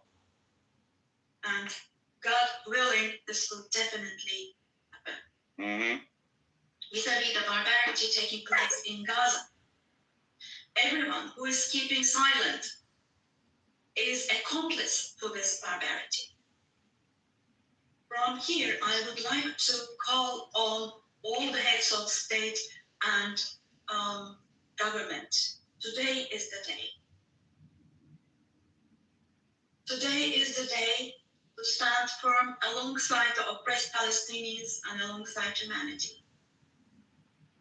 While your peoples back home are reacting to the barbarity in Gaza, do show the courage to take action here. Fulfill your humanitarian duty toward Gaza, where children are raising children. On this occasion, I would like to say the following. There are peoples all around the world who are taken to the streets. Unarmed activists and volunteers from different countries of the world, academicians, students, journalists, everyone, all the defenders of Palestine. I would like to say to them, thank you so much. And clear bows and favorable winds for their actions. Esteemed delegation members, for 13 years, I have spoken to you from this platform about the oppression and conflict in our neighbor, Syria. Just as I raised my voice today for the oppressed, here I became their voice and breath as well. The persecution that caused the death of 1 million people and that forced millions more to flee their homeland has, thankfully, become a thing of the past with the December 8th revolution. Our Syrian brothers and sisters opened the doors to a new period as of December the 8th.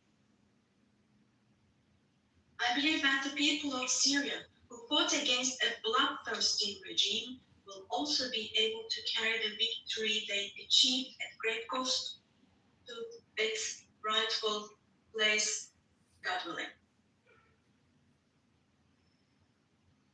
We'll support with all our means the vision of a one and unified Syria with no forms of terrorism, especially ISIS, being present. A free Syria where security is established is what we want. As stability takes root in Syria, the winners for sure will be all the neighboring countries, our entire region along with Syria. And the brotherly countries in the Gulf. I would like to thank them for their contributions for Syria to recuperate. All the regional and international actors who share the same principles with us, God willing, we will continue with our cooperation with all those actors in the same manner. Esteemed friends, we hope that the nuclear issue with our neighbor Iran will be resolved through diplomacy as soon as possible. It should not be forgotten that our region cannot tolerate such great importance to strategic. You do realize that Lonzo and many other people in this room are more extreme than Stephen Miller. Stephen Miller, that's right, ladies and gentlemen. It's not Stephen Miller that's the problem in America. It's you that's the problem in America, because you're even more extremist than Stephen Miller. You're just at the opposite end of the spectrum. Through direct talks, we facilitated the exchange of several prisoners. Pubic hair facing schmuck. He's a low IQ loser. I've been recording this loser for years and putting him on YouTube, and nobody cares what he's got to say because he's a low IQ moron. What is 155 times 1,000, Lonzo? That's a quick diagnostic. 155 times 1,000. We are pleased that steps were taken on August 8th, steps that will enable the establishment of lasting bilateral countries. I'd like to once again congratulate the President of Azerbaijan, Ilham Aliyev, the Prime Minister of Armenia, Nikol Pashinyan, and the American President Donald Trump, who contributed to this process, and I'd like to congratulate. On this occasion, I would also like to state that the normalization process between our country and Armenia is progressing as planned. Within the scope of the Ankara process, which is another of our mediation activities, we continue our efforts to resolve the conflict between Somalia and Ethiopia. I hope that the parties will successfully conclude this genuine initiative as soon as possible. Distinguished delegation members, we have been implementing the Montreux Convention, which guarantees security in the Black Sea. And we have been implementing this convention impartially and to the letter for exactly 89 years now.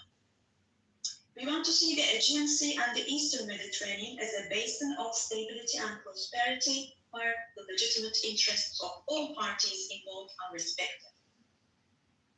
We are ready for constructive cooperation on all issues, particularly on energy and the environment, and we expect the same approach from our neighbors. On this occasion, I would like to particularly underline that projects which exclude Turkey and the Turkish Republic of Northern Cyprus in the Eastern Mediterranean, such projects which exclude us will not be successful. Turkey has rights and authority in the western part of the island of Cyprus, while the Turkish Cypriots have legitimate rights in the area surrounding the island. An Eastern Mediterranean conference, which we have proposed before, would contribute to finding peace before. But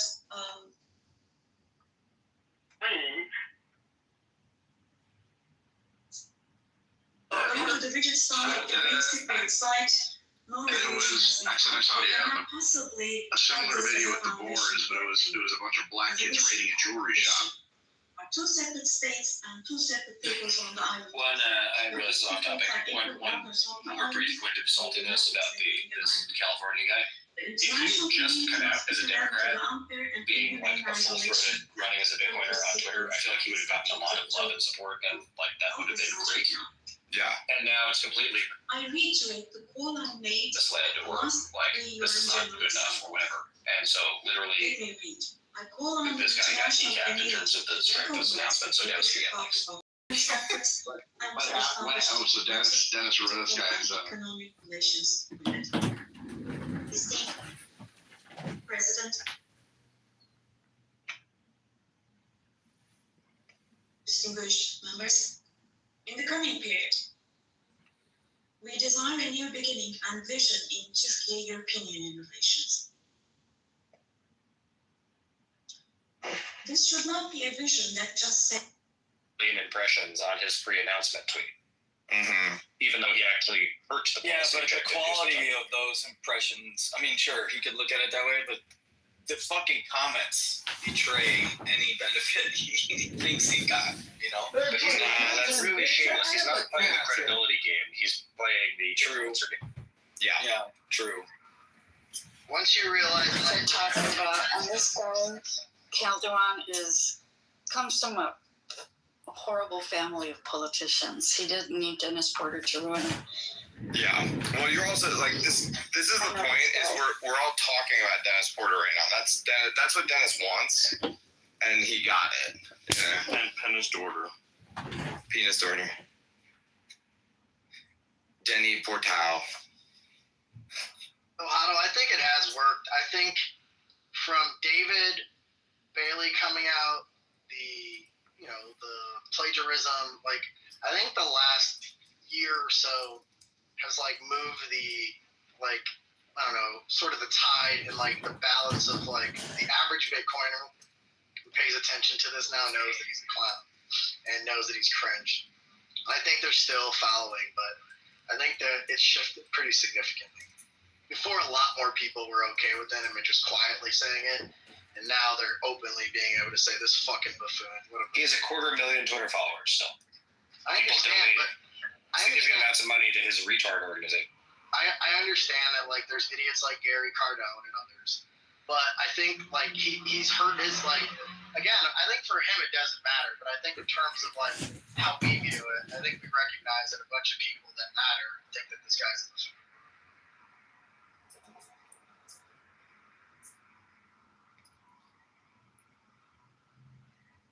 This guy Calderon, I'm sorry, is somebody talking? And no, I was just saying, this guy Calderon, like, comes from a family of Democrats who've been assemblymen, and that family has been in politics for years in California, and they're horrible. Yep. So, nothing burger.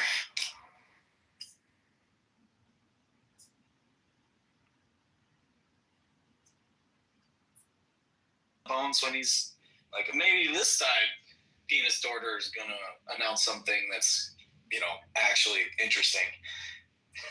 And then it's just another letdown. Never. Yeah, never. Around him in the comments. I mean, like, people just don't like reality is the problem. Like, you know, there are people working on serious policy stuff. Yeah. Right? Like, when we announce things, they are real. It's just real big things don't happen, and people want the dopamine hit, and it's just to get around that.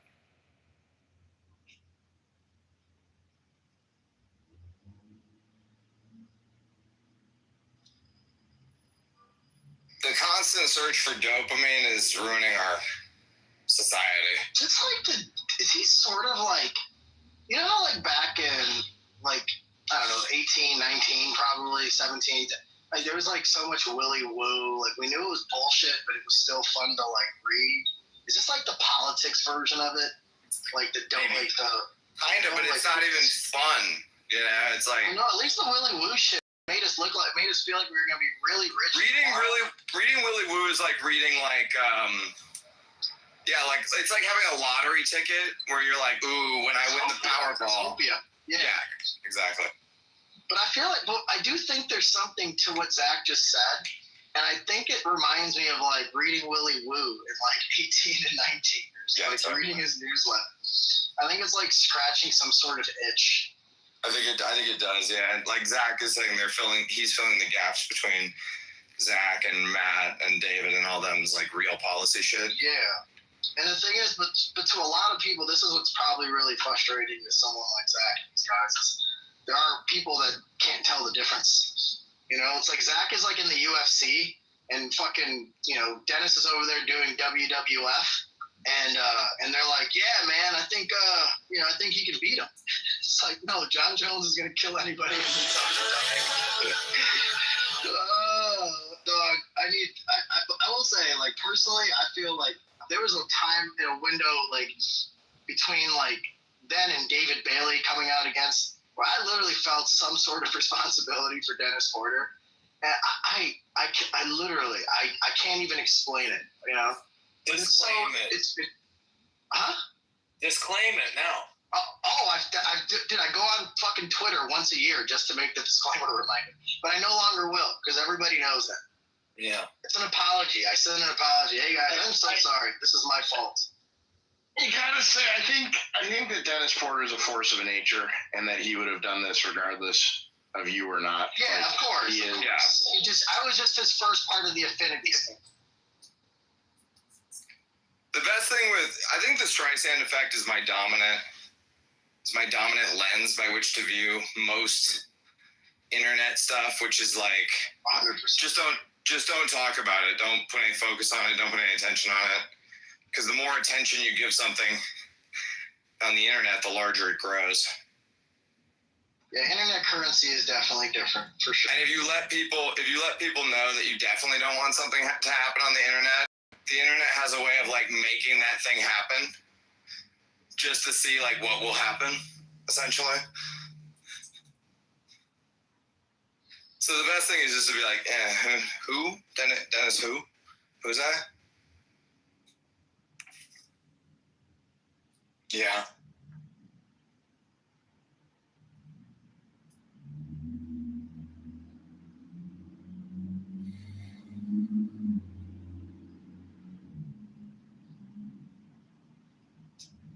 Speaking of Dennis Porter, can we talk about drive chains?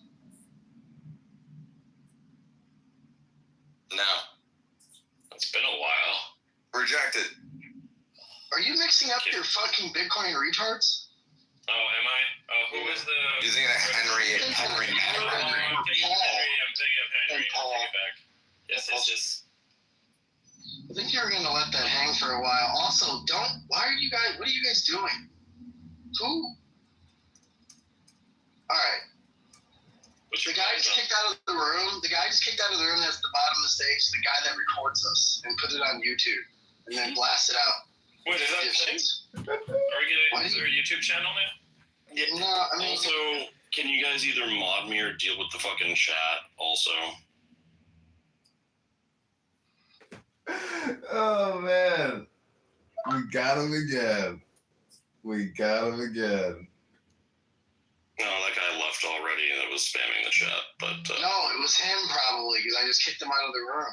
Is it John Kitover? No. It's a guy trying to sell a course or something. I reported it earlier, but I couldn't remember. What's that?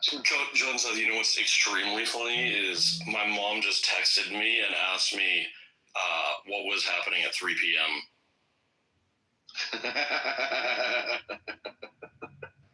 But she didn't.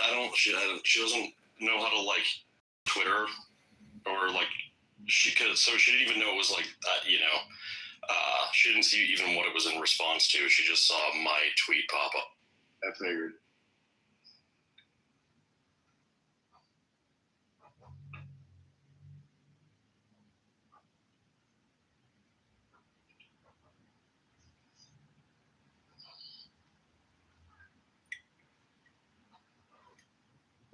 I don't even need anonymous time to do It's a this. very important announcement. I'm literally recording the room without an anonymous. Yes, very never important. spend the time to look who in the audience it is. I know. I think I know the answer, but is your mom talking about the fucking Dennis Porter thing? It was me replying to Johnson's tweet. This is a club of like the dumbest people in the world. Say if that got to your mom somehow, Who make fun of people she for being somehow is stupid, in the but never say anything influence of Dennis Porter, intelligent. then I definitely get. Sometimes you hear like, it's more intelligent than the other rooms, but oh wow. Sandwich between that. Baby maker.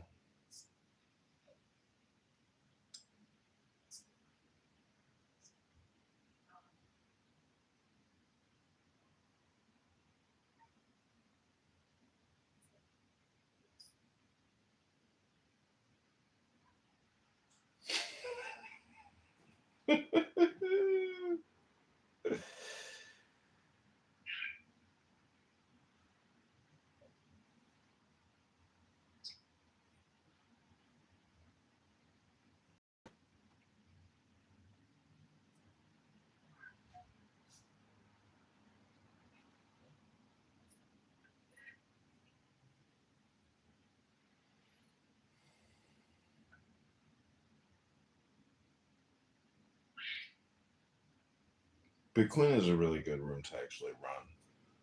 It's because well, let's see.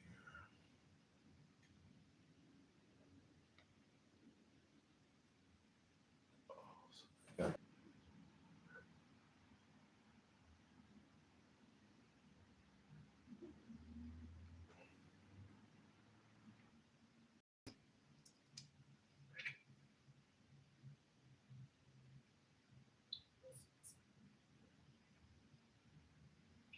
I created this content. I own the IP and copyright. This is a podcast.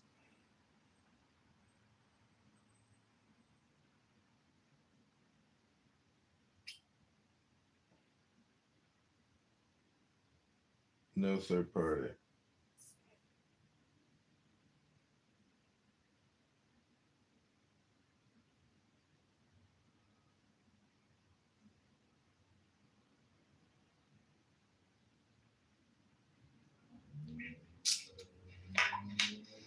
Take screenshot.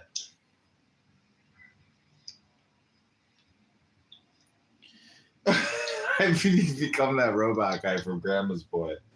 Taking screenshot.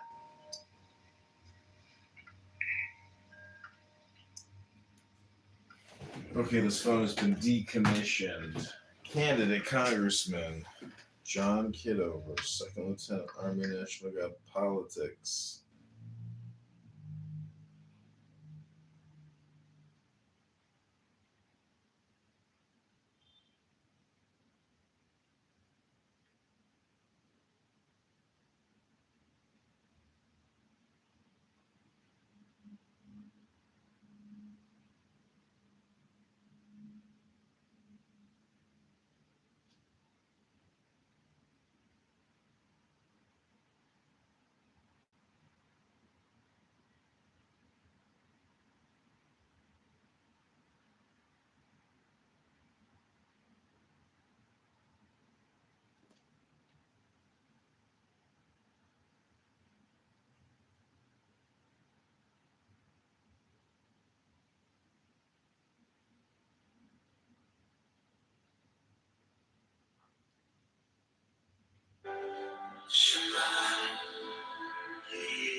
Hello? Oh, Dennis name dropped his friend that's running for California governor. There's a guy who might be running for governor of California who likes Bitcoin. Zach, how does it feel that Dennis is breaking more news than you guys? The entirety of the Bitcoin Policy Institute. Yeah, I'm just in awe. One day I'll get on his level. Instead of being at awe, I think you should start taking some fucking notes. I actually mentioned this, I'm doing executive media training, which is, I think, going to be helpful with appearances. And I do think, we can do a better job communicating, but we're not going to do clickbait. You're going through executive media training? Yep. That's awesome. I'm happy. That's really good. help you guys a lot. Stuff like that's always good. Fuck.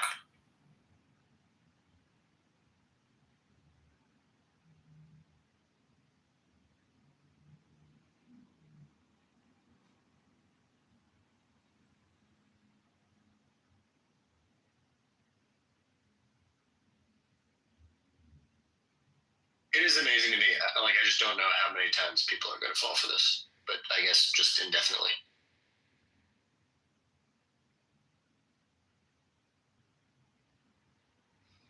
What is executive media training exactly? Is it just like development, like techniques? Like, what is it?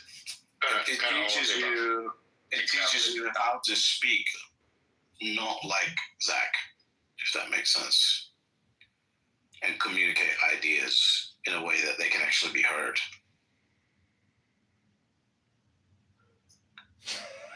In my case, it's a lot about thinking about different audiences. Like, I mean, I do pretty well on like Bitcoin podcasts and panels, but like I need to do better with mainstream news appearances and like talking to normies.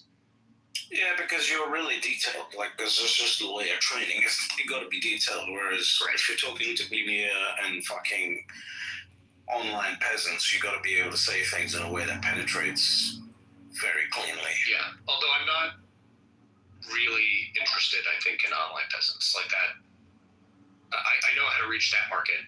All you have to do is say nice things about the Bitcoin price. It's the like non-Bitcoin normies that I would like to reach. For converting them. That's for you. It says stop borrowing, stop spending, stop taxing. I think if we're going to get something like the Bitcoin Act passed, we need to move the Overton window on Bitcoin being a serious thing that people don't think is fake money.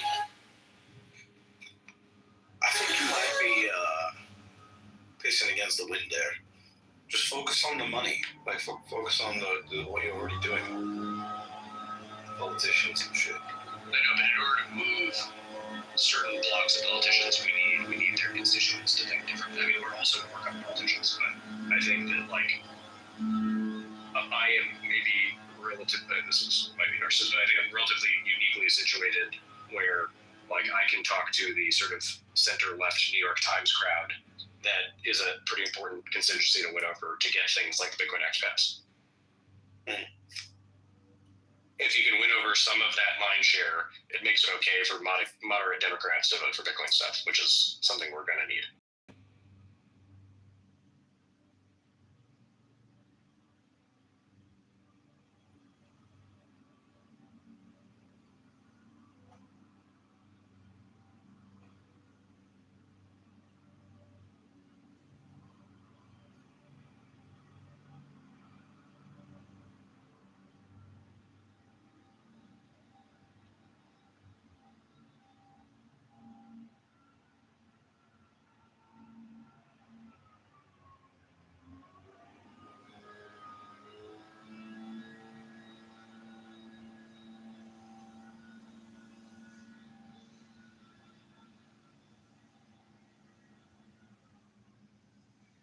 Do you think Saylor just had that innately, or do you think he went through executive media training?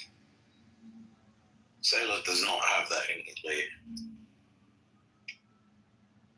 Saylor is a fucking MIT rocket scientist. I had dinner with Saylor like almost one-on-4, and he definitely turns something else on when he's in front of the camera. The guy is one of the smartest people I've met. And, fastest thinking, I'd say.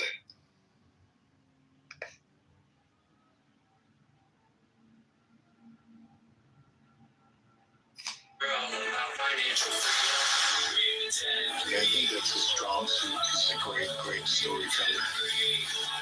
And then he'll mix some facts in between. A lot of people just try to go facts. He won't tell a story.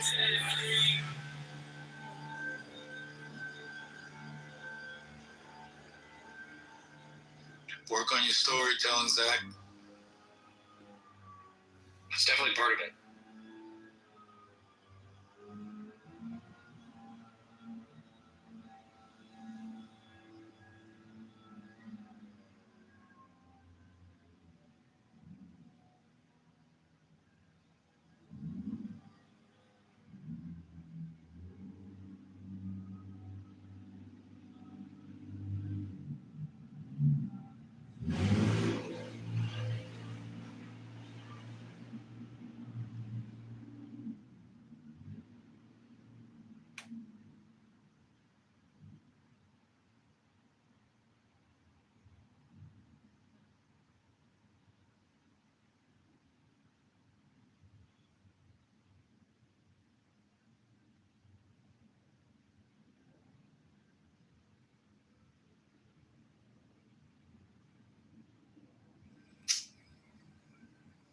Welcome back. I'm Peter St. Honest. This is a weekly roundup of my daily videos on the economy and freedom, where I cut through the BS and lay out what the gaslighting clowns pulled out of their hats this week and what is coming next. You see right here.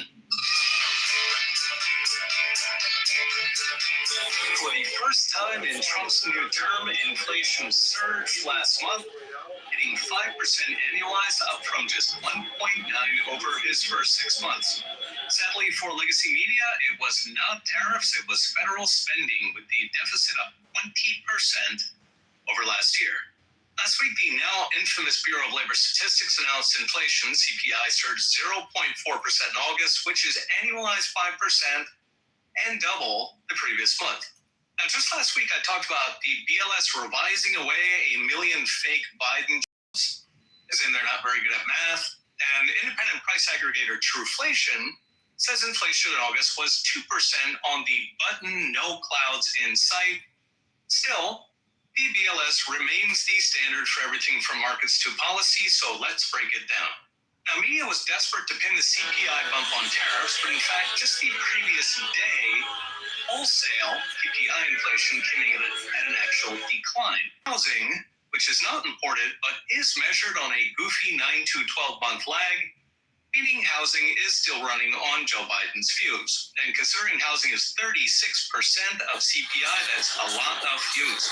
In fact, since Trump took office, the BLS says housing inflation shelter is up 2%, and actual housing prices, according to the Fed itself, fell 3%. In fact, take out the BLS's goofy housing costs, and the entire jump last month disappears. Meanwhile, CPI will tariff.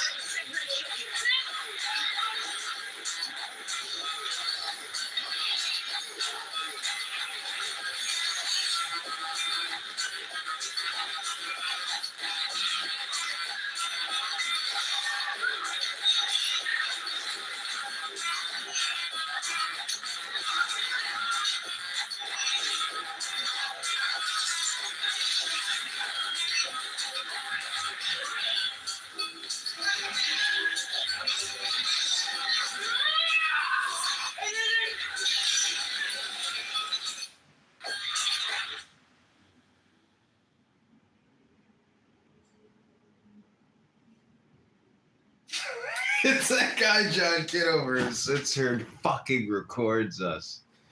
That motherfucker.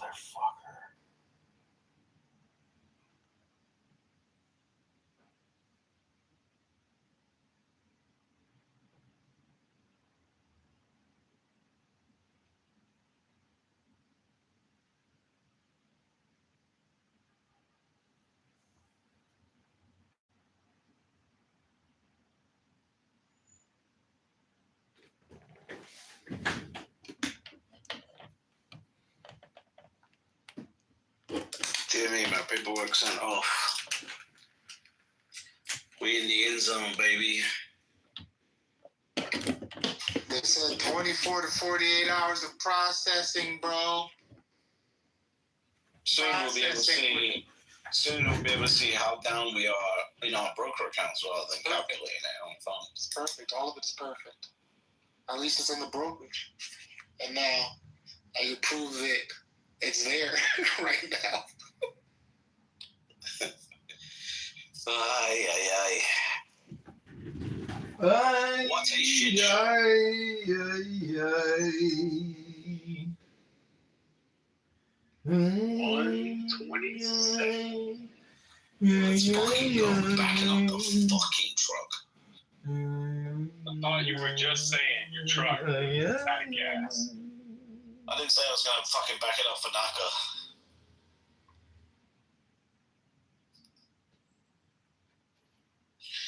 I try and move the truck in NACA's direction and it just fucking stalls out. Good morning, Heather. Please Well, we might find a new truck. Me and Jimmy debating dumping all the other treasury companies and going all in on NACA.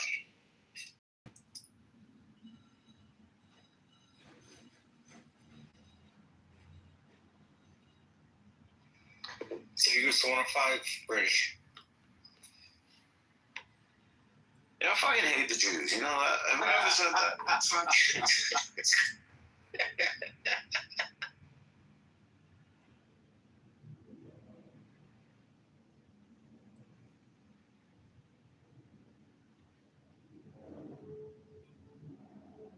I don't have enough of this shit. I should have bought it in my regular accounts.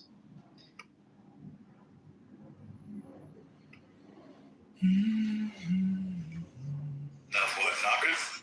Was he in the Jew pipe? Guy for 50 cents a share. He's in the Jew pipe. He's into the banking stocks, which is where we should be because they're outperforming Bitcoin right now.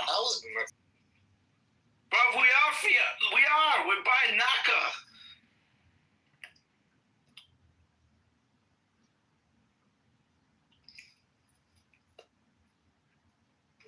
We're clearly not cussed enough. Exactly.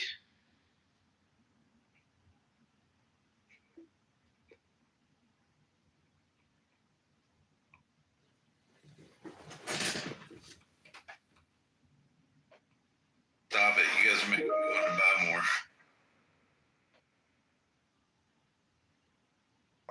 And they have a sticker, which you need. You might call that convenience. But you might also call that taxation.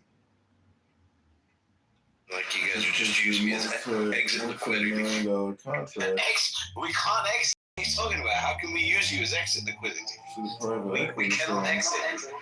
It's coming up though. Well, I'm liquidity. Artificial.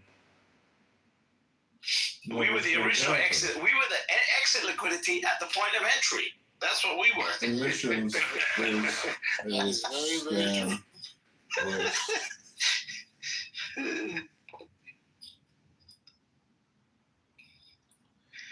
Yo, can you imagine if this shit they have a sticker, which doesn't you come might up call and that David Bailey's like sold his whole But fucking company you might to also shit? call that taxation because the multi-million contracts that the private equity firm is artificial and never should have happened. Emissions is a scam. I feel bad for that guy.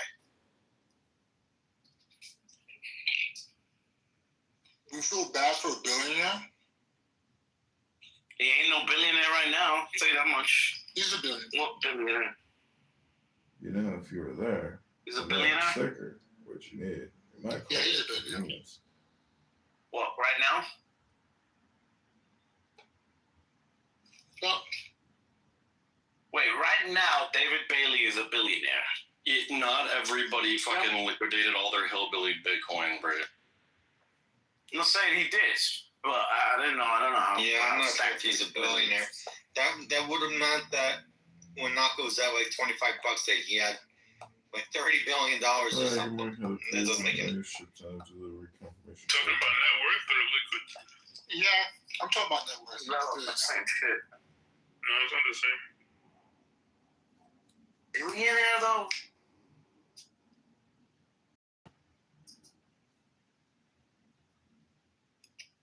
David Bailey just posted. In typical mid-cap pipe transactions, 50 to 70% of shares are liquidated within the first 2 weeks.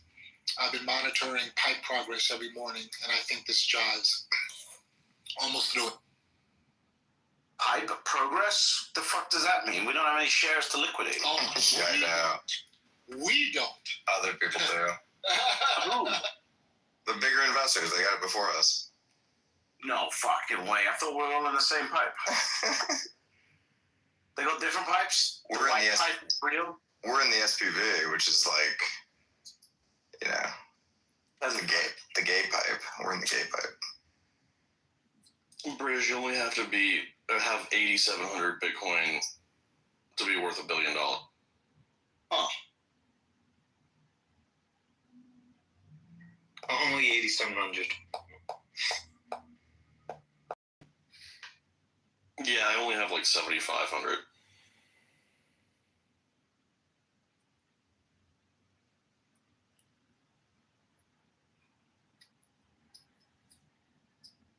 Now, I was saying earlier, I believe David is already a billionaire, and they were debating me on that, and I'm like, no. Not anymore, he's not. Yeah, what's the market cap on Naka right now? Naka is worth. Hey, Brandon, I'm 400. Yeah, so how much of it does he own? too large to do that. Is it possible? Good question. We have to look up his ownership share. Sorry for the trouble. I believe Barry, I don't think he's a billionaire.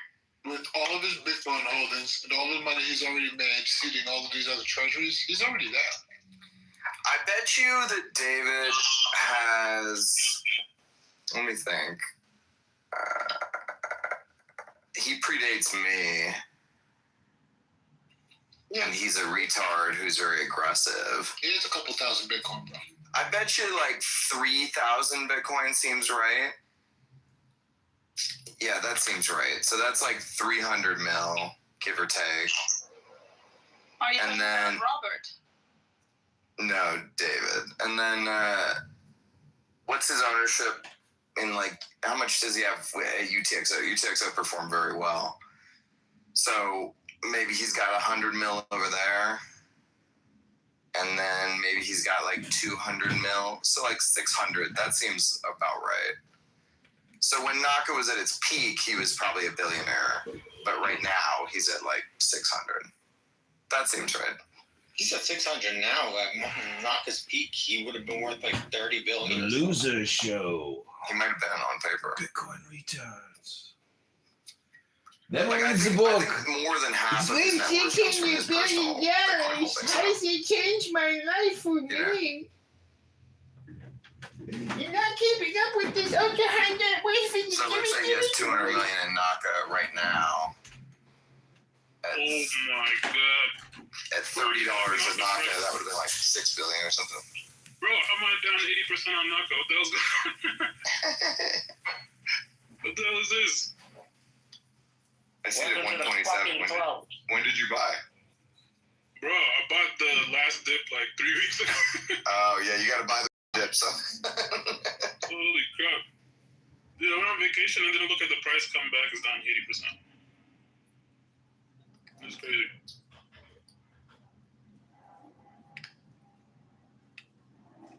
It's almost at the pipe price, right? It went to it. Holy crap. The lower pipe, if I remember correctly. The second offering? Or the 110 or whatever? Well, the $5 pipe niggas are in shambles. They are. They really are. Yeah, when someone tells me that they're going back to a 5 a.m. club because there's too much to get done, I don't like that. Wait, what do you mean? David Bailey said, I'm going back on 5 a.m. club. Too much to get done. Steamroller cometh. Yeah, you should already be on that. Yeah, I don't like that shit. Why are you not? Stocks just dropped from 15 to fucking, $1.20. Like, why the fuck you already not waking up at 4 a.m. in the morning? You should be sleeping on the factory floor like Elon Musk.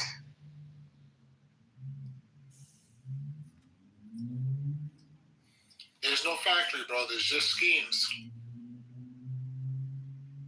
He needs to be scheming at 4 a.m. He needs to be sleeping on the fucking scheming floor. All right? Get all the other schemers around you and sleep on the floor between them.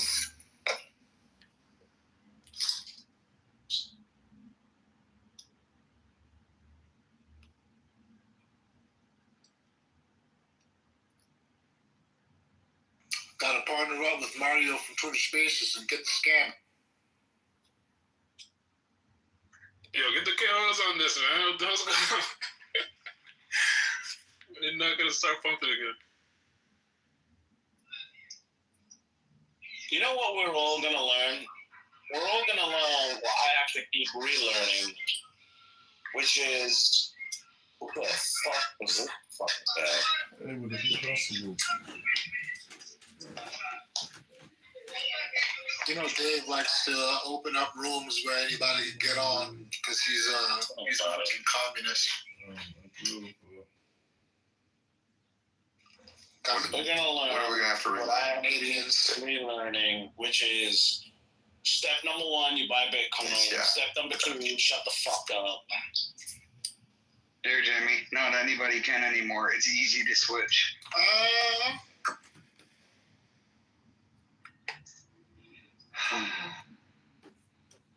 It was one of Issa's friends. She's bringing in weirdos into this room. Now, Jimmy, it makes sense though, because to Dave, anyone can get on a Bitcoin stage. So you just gotta let the randos up. Issa's friends are low key dumb as hell.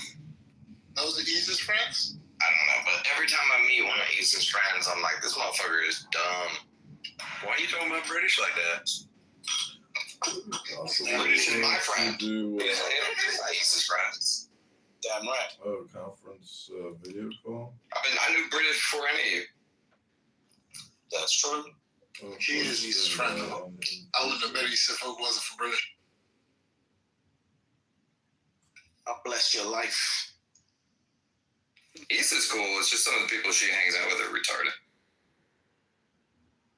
I'm glad. So don't call the Jews retarded, Paul. That's not nice. I'm glad British cracks trying to be Andrew Tate. Oh, before the meeting, yeah. Back then, he was a lost soul trying to talk to these hoes. That was when Kevin Samuel was really popular. Before the death. Yeah, he got cut down in his prime. Yeah. They cut my boy down in his prime. We just was trying to screw these hoes. Gotta leave them alone. Didn't he die hooking up with some young girl? Went out like a boss. Man, the funniest shit he ever said was when he told that one girl, he was like, what do you think you are? She's like, I ate. And he's like, you look like a backer. You look like you could hit the A-gap like a motherfucker.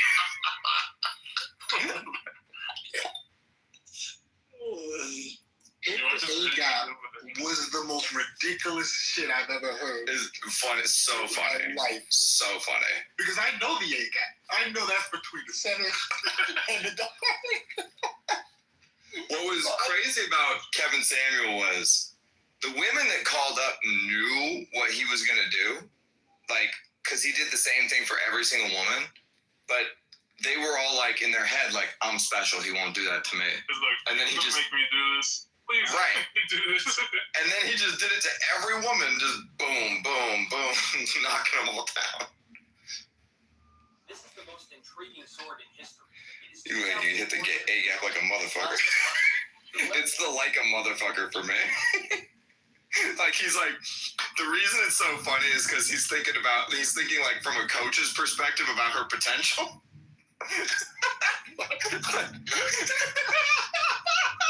He's gonna recruit this hoe. Like, young man, come here. You look like you could play middle linebacker. That's how he's treating her.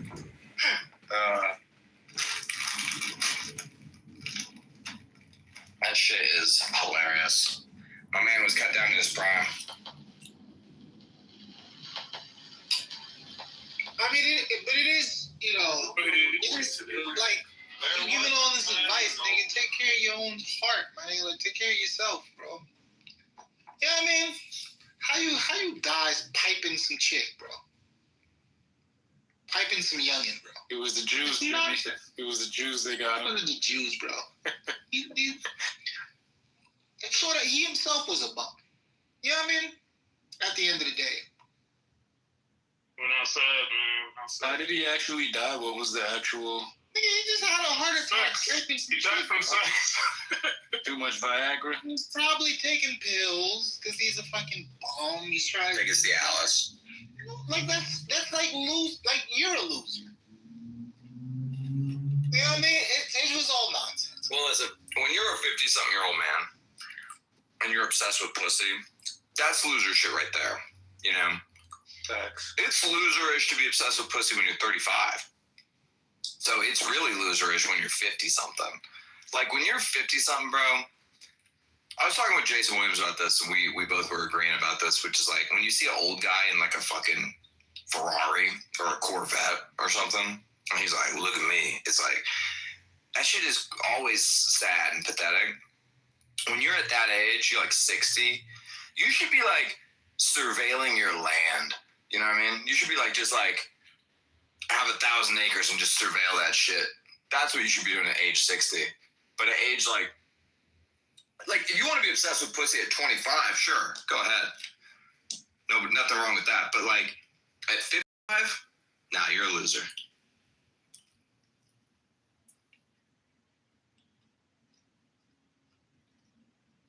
At 55, you should be treating your daughter like a princess while you are causing irreparable damage to your son because he feels like he's not good enough. That's what you should be doing at 55. Mm-hmm. Yep. Hey, salt's good for you. He was hitting them snacks like a motherfucker.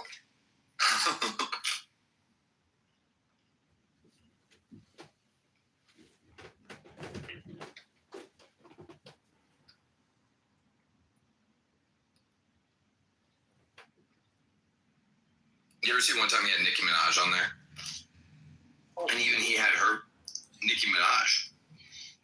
She was like on Kevin Samuel's show. And he even had her fucked up. He was like, rate yourself. Can't say a 7. She was like, I don't even know a 6. It's like, you're Nicki Minaj. You can say a 9. It's okay.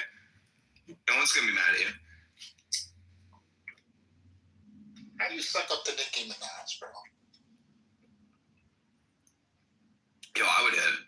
You wouldn't hit? Absolutely not.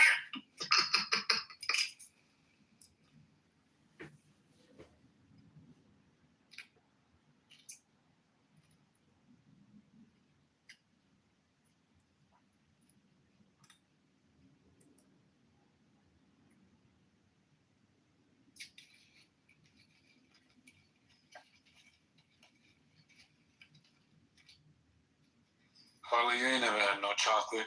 Relax. It's the chocolate. It's the implants, bro. You see the implants? You wildin', bro. The legs don't match, Hoddle.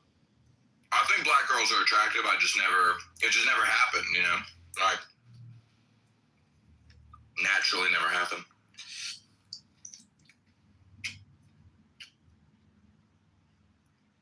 Except for at the strip club. That is kind of my preference at the strip club. For whatever reason. It just seems to work out. That's fucked up, bro. That was fucked up, Paulo. What's fucked up about that? That's all black girls are good for. Like a fucking pole. What? No. God damn. Damn, so you just walk up to a black stripper, what do you whisper? Would you like to take care of you? No, they always find me. They always find me. They're always really aggressive, and I'm always like, all right, sure. You know how the strippers get. They're aggressive as hell. I don't know how the strippers get. I have no idea how the strippers get. Well, I'll take you out there. You'll find out. Nah, I don't want to find out how the strippers get. The strippers all see you as a mark, you know? So they'll like walk you over to the ATM and be like, come on, oh, don't you want a private dance, all that shit. Rub your lower back as you... And you're like, only if you're black. No, not only. I'm just saying it has happened to work out that way on several occasions. So shout outs to Hoddle for supporting little DeQuavius, man. Giving his mom some money, man. Yo, listen, this is kind of wild. Because before Antonio was supporting him, Hoddle was supporting him. That's fucking wild. Hoddle was first, and then Antonio took his place. I end up going, you know, sometimes when people want to go, but it's kind of just pointless, you know? It's the opposite of fun. Mm-hmm. It's really not that fun. The only problem with the strip club is the smell of strip club. The smell of strip club. It does smell bad, yeah. It's bad male odor. Because these motherfuckers don't get laid. They're like not good hygiene motherfuckers. Or they've been drinking all night, sweating all night. Number 2, the smell of really bad herbal essences substances, whatever that cheap shit is, plus cigarettes, plus male body odor, plus alcohol, that concoction does anything but get my penis hard. Anything but that. But otherwise, yeah, fine, whatever. This shit looks cool.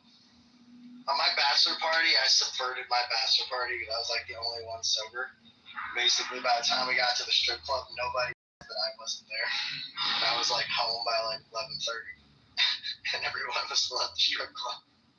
The next morning, everyone's like, yo, what the fuck? What happened? I was just, it's at the gym, 5:30, 6 o'clock. I like naked women, but not at the strip club.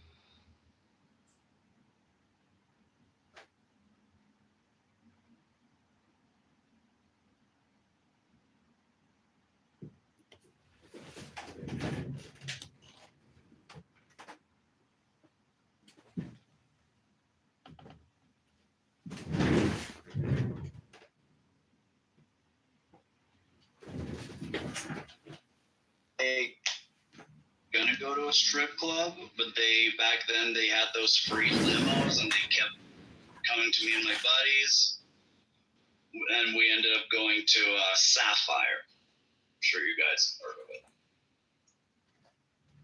Wait, why would you assume that we have heard of it? The limo's only free on the way there, never on the way back.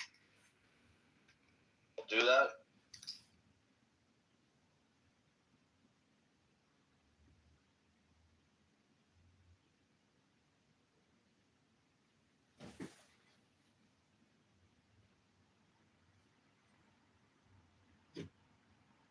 Every time I'm in a limo, it feels like forced fun.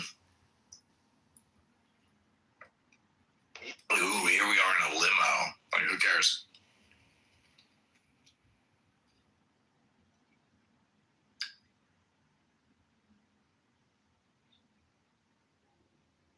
Just when you're young, like, oh wow, first time in a limo.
I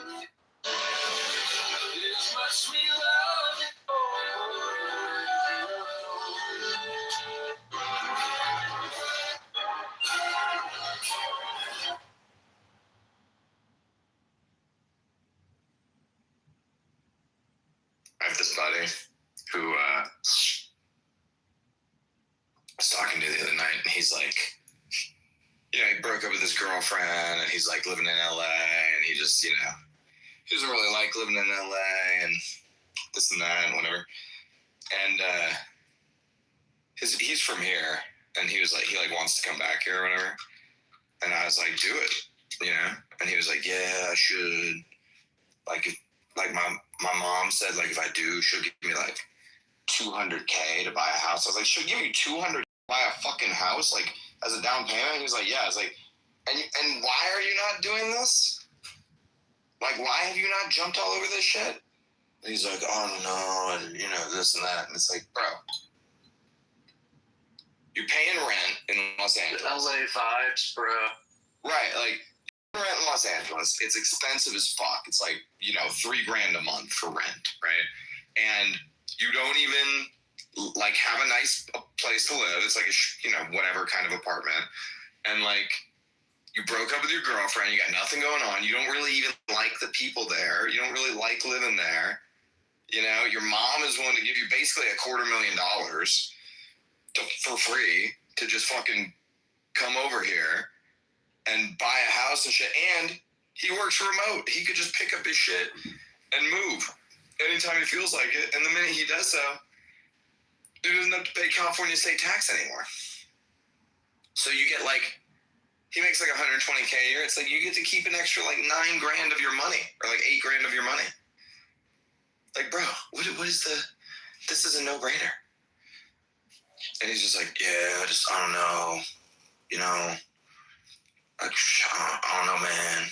I'm thinking about it. But like, bro, why is this like a thing in today's day and age where like so many people are so racked with indecision all the time?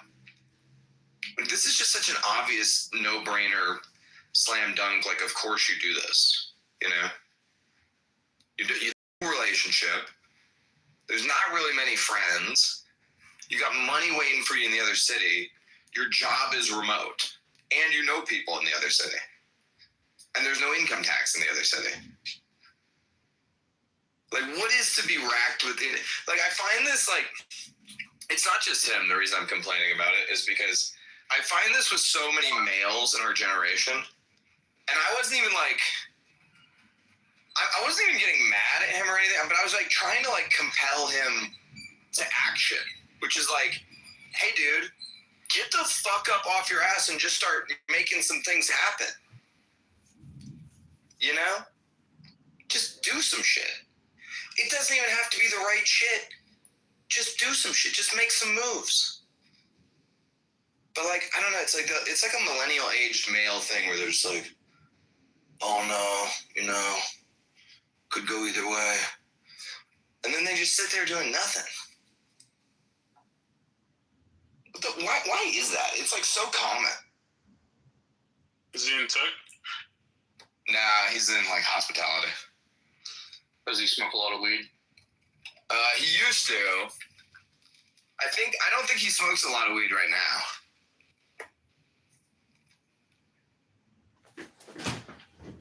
He used to be a big weed guy though. The California Kush, bro, you just can't get this stuff in Vegas. It's legal here too. We get the same shit. But I mean, dude, if you were in his position, well, like $200,000 is the part where it seems like a pretty easy decision. It's a no-brainer. Absent that one, like I don't, whatever. Like it depends on how you do it, and like maybe you grow better even if you can be remote. Like, are there people in Vegas or whatever in LA that are doing the thing? Yeah. Like you're better off being there. Like you can understand, but like you could get a free house if you can. That seems worth it. Dude, houses in Las Vegas, like for like a $1 million house in Vegas is going to be very nice. Like it's not. Dude, a decent home in a decent neighborhood is like $600K. You know. Right. So like $200K is 30% of the home value. Like, and when you move here, you're paid less than you currently pay in rent. It's a fucking no-brainer. And he works in hospitality. He's in the fucking hotel industry. Yeah. This is Las Vegas. Vegas is well, actually, I guess whatever. There are rumors that Vegas is in a downturn, sort of with the hospitality stuff right now. Yeah, but it's the hospitality industry is popping. It's cyclical. It'll come. Yeah. Like, bro. What even is a remote hospitality job? Is that he's just like on the phone? Yeah, he's in like management, you know. So he's like managing some like boutique hotel chain and does like whatever mid-level corporate management shit. He just does it all from his computer. Yeah. But dude, you want to talk about like career advancement? And dude, and I tell all this shit to him, and I don't even care if he moves back. Like it doesn't matter to me. You know, like if he moves, if he doesn't, like I'm busy with my family and stuff. Like I probably won't see him much anyway. But just for his fucking sake.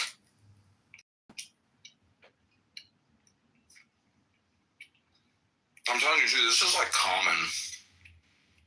It's really common. Young males just feel like they can't make a move.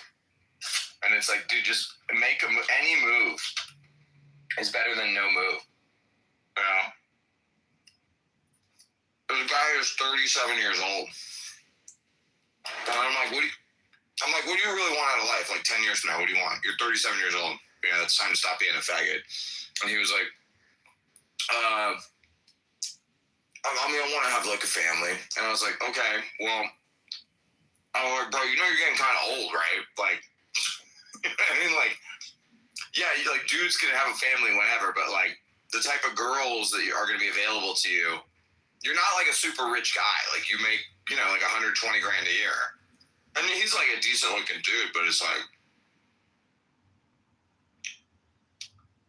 you know, you're not going to get the same options of women that were available to you 10 years ago. And if you wait another 5 years, it's only going to get worse.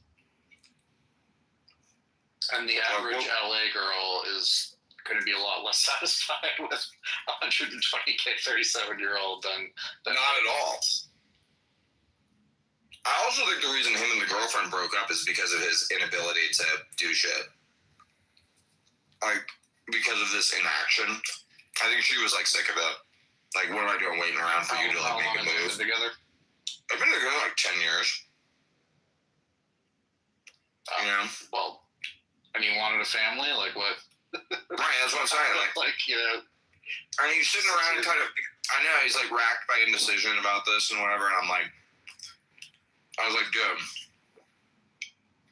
like, there's a reason you never, like, married this girl, you know? Like, for whatever reason, you feel like she was the one or whatever. So, like, I don't know why I'm so upset about you guys breaking up, because, like,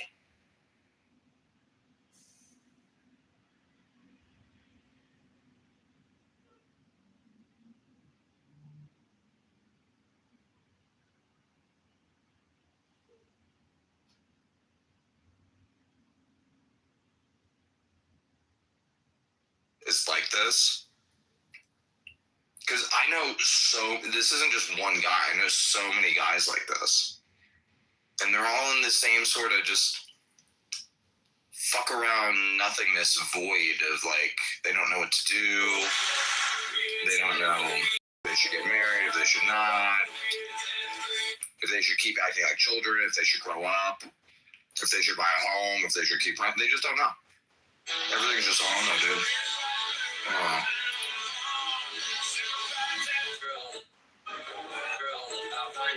Avoidance of feeling like a failure. It's like if I didn't try, then I can't have failed, right? Like, so I'm just, I'm doing fine. You know, everything's fine. That's probably right, because they're not risking anything. So you didn't technically get divorced. So you're not technically a failure. But you're feeling all of the emotions as if you were, you know? Like, I think that's what's going on with them.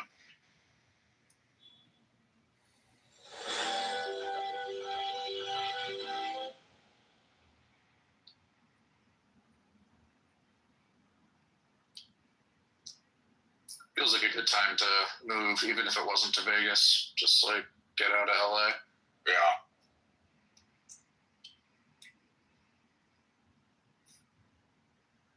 Just there, but I was with my family, so you're on top of it.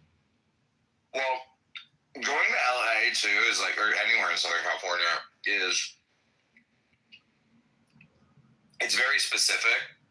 So like, if I'm in Anaheim and you're in Malibu, we might as well be a million miles away from each other, you know? Right. Because like, it's like I'm it's not almost going, even weird to like ask them to like come to weird, because it is like such a. It is. It's basically a trip for them. Like it's like a, you know, for normal people, other parts of the country, like that would be a weekend trip. Like the amount of traffic you have to go through to like get to that other area.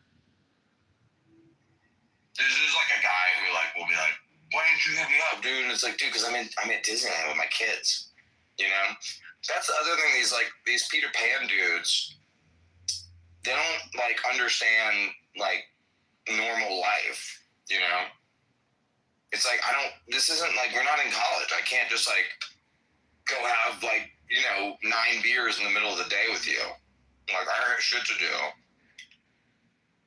I'm like managing like little kids and a family and like my finances and like so many things, you know. All right, I have 4 beers, bro.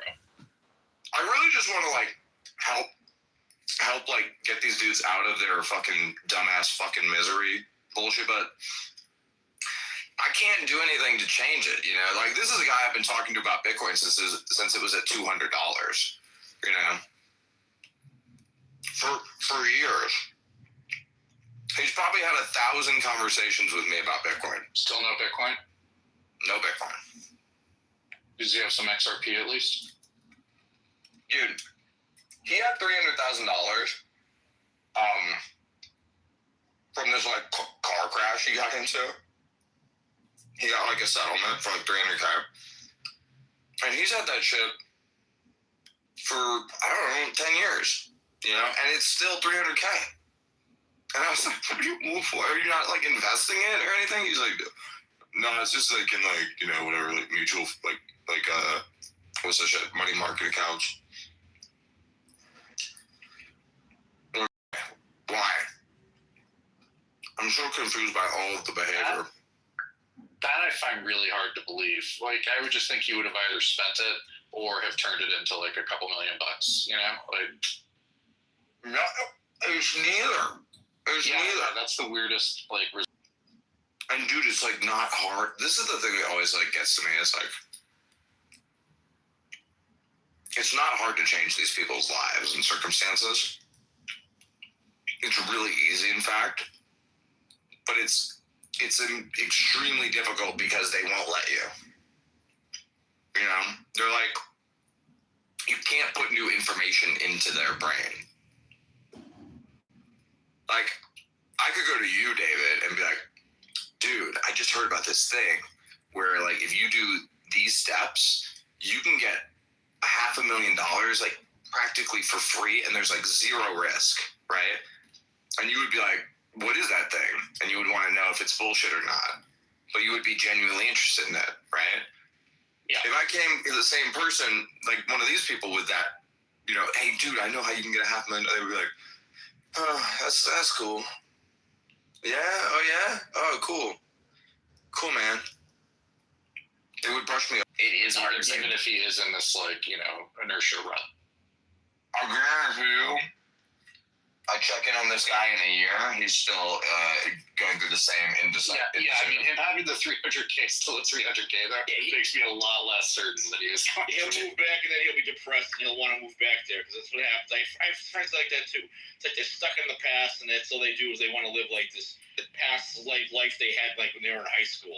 And it's like they don't want to like, you know, advance their life. And he's like, you tell them about. That's what's up with him. He's totally stuck in the past. He can't stop thinking about like all the all the good times and all this kind of shit. And I was like, bro, I was like, past. It's like you got to move on with your future and get. It's over. Yeah, I was like, that's what I was talking about. I was like, you got to think about the future. Like, what do you want your life to be like in 10 years? You know? Right. And they're just like, yeah, someday. You know, I'm just like, right. My thing.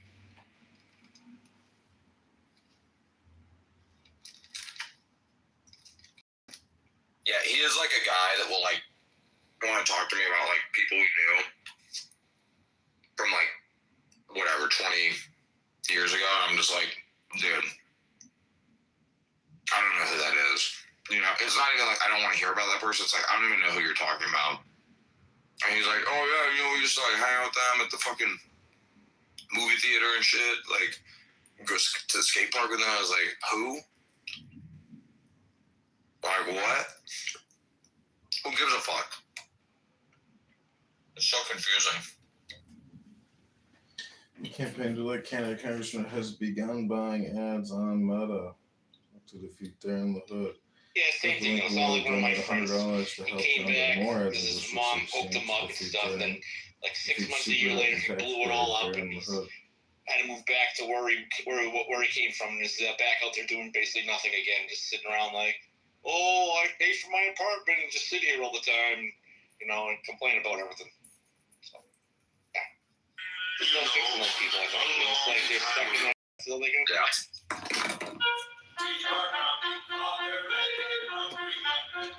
There is, it's just like, there's not a way for someone else to do it. It's just literally, you just have to start fucking caring. And like, it's really not that hard to advance yourself if you just fucking show up each day. Like, you don't even have to the next level and to come like to the future and like, you know, get an actual career or something like that. It's like they just sit there and they want to live in whatever life fantasy they live in.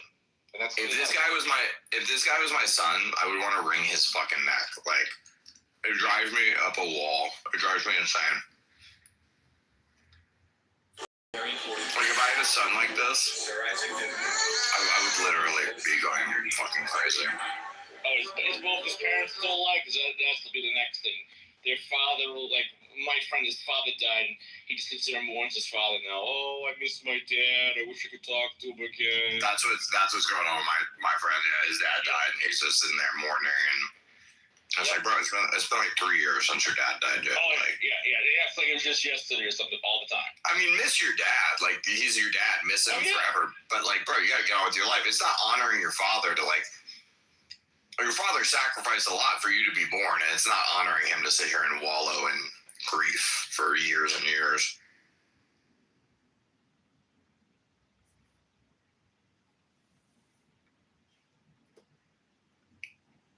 I just know so many people like this. You know?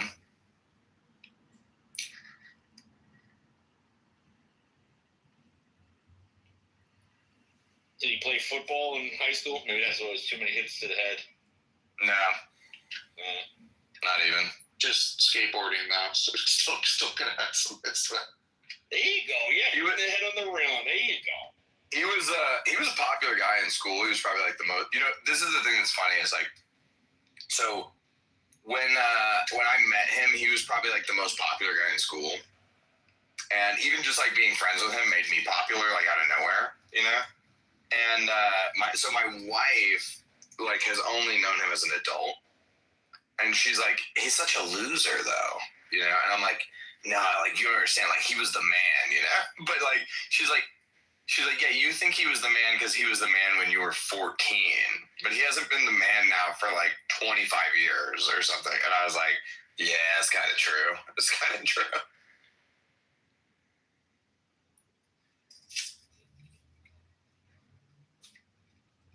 You know what? Just get him the little Chinese handheld device with Tony Hawk Pro Skater 2, and he's all set. There you go.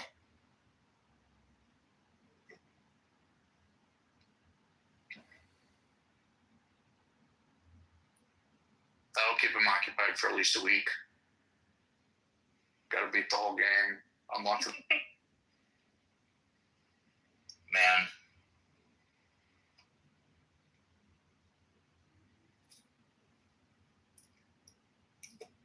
This is one of the biggest things I think about all the time. And I'm not sure why it bothers me. Probably because it's like I fight the feelings in myself, and it's like projection or whatever. But it just bothers me so much when people won't just like get off their ass and do something about their situation. Like, just do anything. Just do it. It doesn't even have to be a good thing or a productive thing or a smart thing. Like, even doing bad things is better than doing nothing. You know?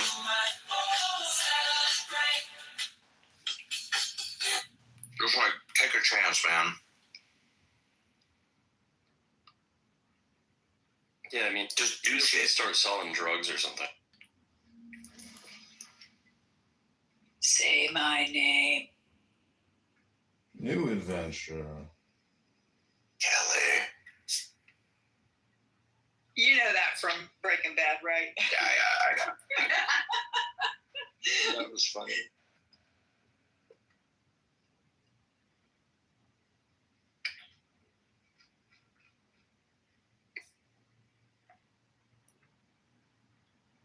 Canada Congressman John Kitover, service-connected disabled veteran, has been accused of stolen violent fraud in Clubhouse by Brad Stauffenberger.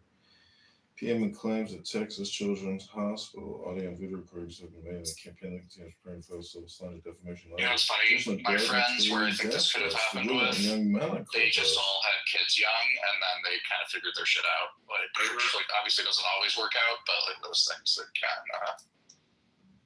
can fix this. Even the people I know that are losers that had kids are less losers than they otherwise would have been. You know? Both of these guys are just like mediocre lawyers, but like they're doing perfectly well for themselves, you know? Like they just went to a shitty law school and, you know, do whatever sort of ambulance chasing, petty crime, defense, whatever kind of stuff. But, you know, the kids are doing well. It's, you know, it's worked out. Yeah. I think with when you go to an Ivy, I think your baseline is a lot higher. No, this is from high school, but it was a really good high school too. So. Yeah, but you went to like prep school, right? Yeah. Yeah. So when you go to like prep school, you know, Ivy, the baseline is a lot like higher than it is in public school, state school. You know, people can really fall through the cracks in public school. They both did go to public, like, you know, state schools for college because they fucked up the prep school too, right? Like, yeah, they had C's or whatever at the prep school, which like was kind of hard to do, right? You had to like actively just not do any work in order to like get below a B, you know. But they were both like pretty good at sports, so then they still got into like decent, you know, state schools. And then just again like completely blew off college. One of them ended up dropping out and joining the Navy. But yeah, then he got a girl pregnant and then like finished college. You know, went to shitty law school. He's doing pretty well. They've got like 3-4 kids now.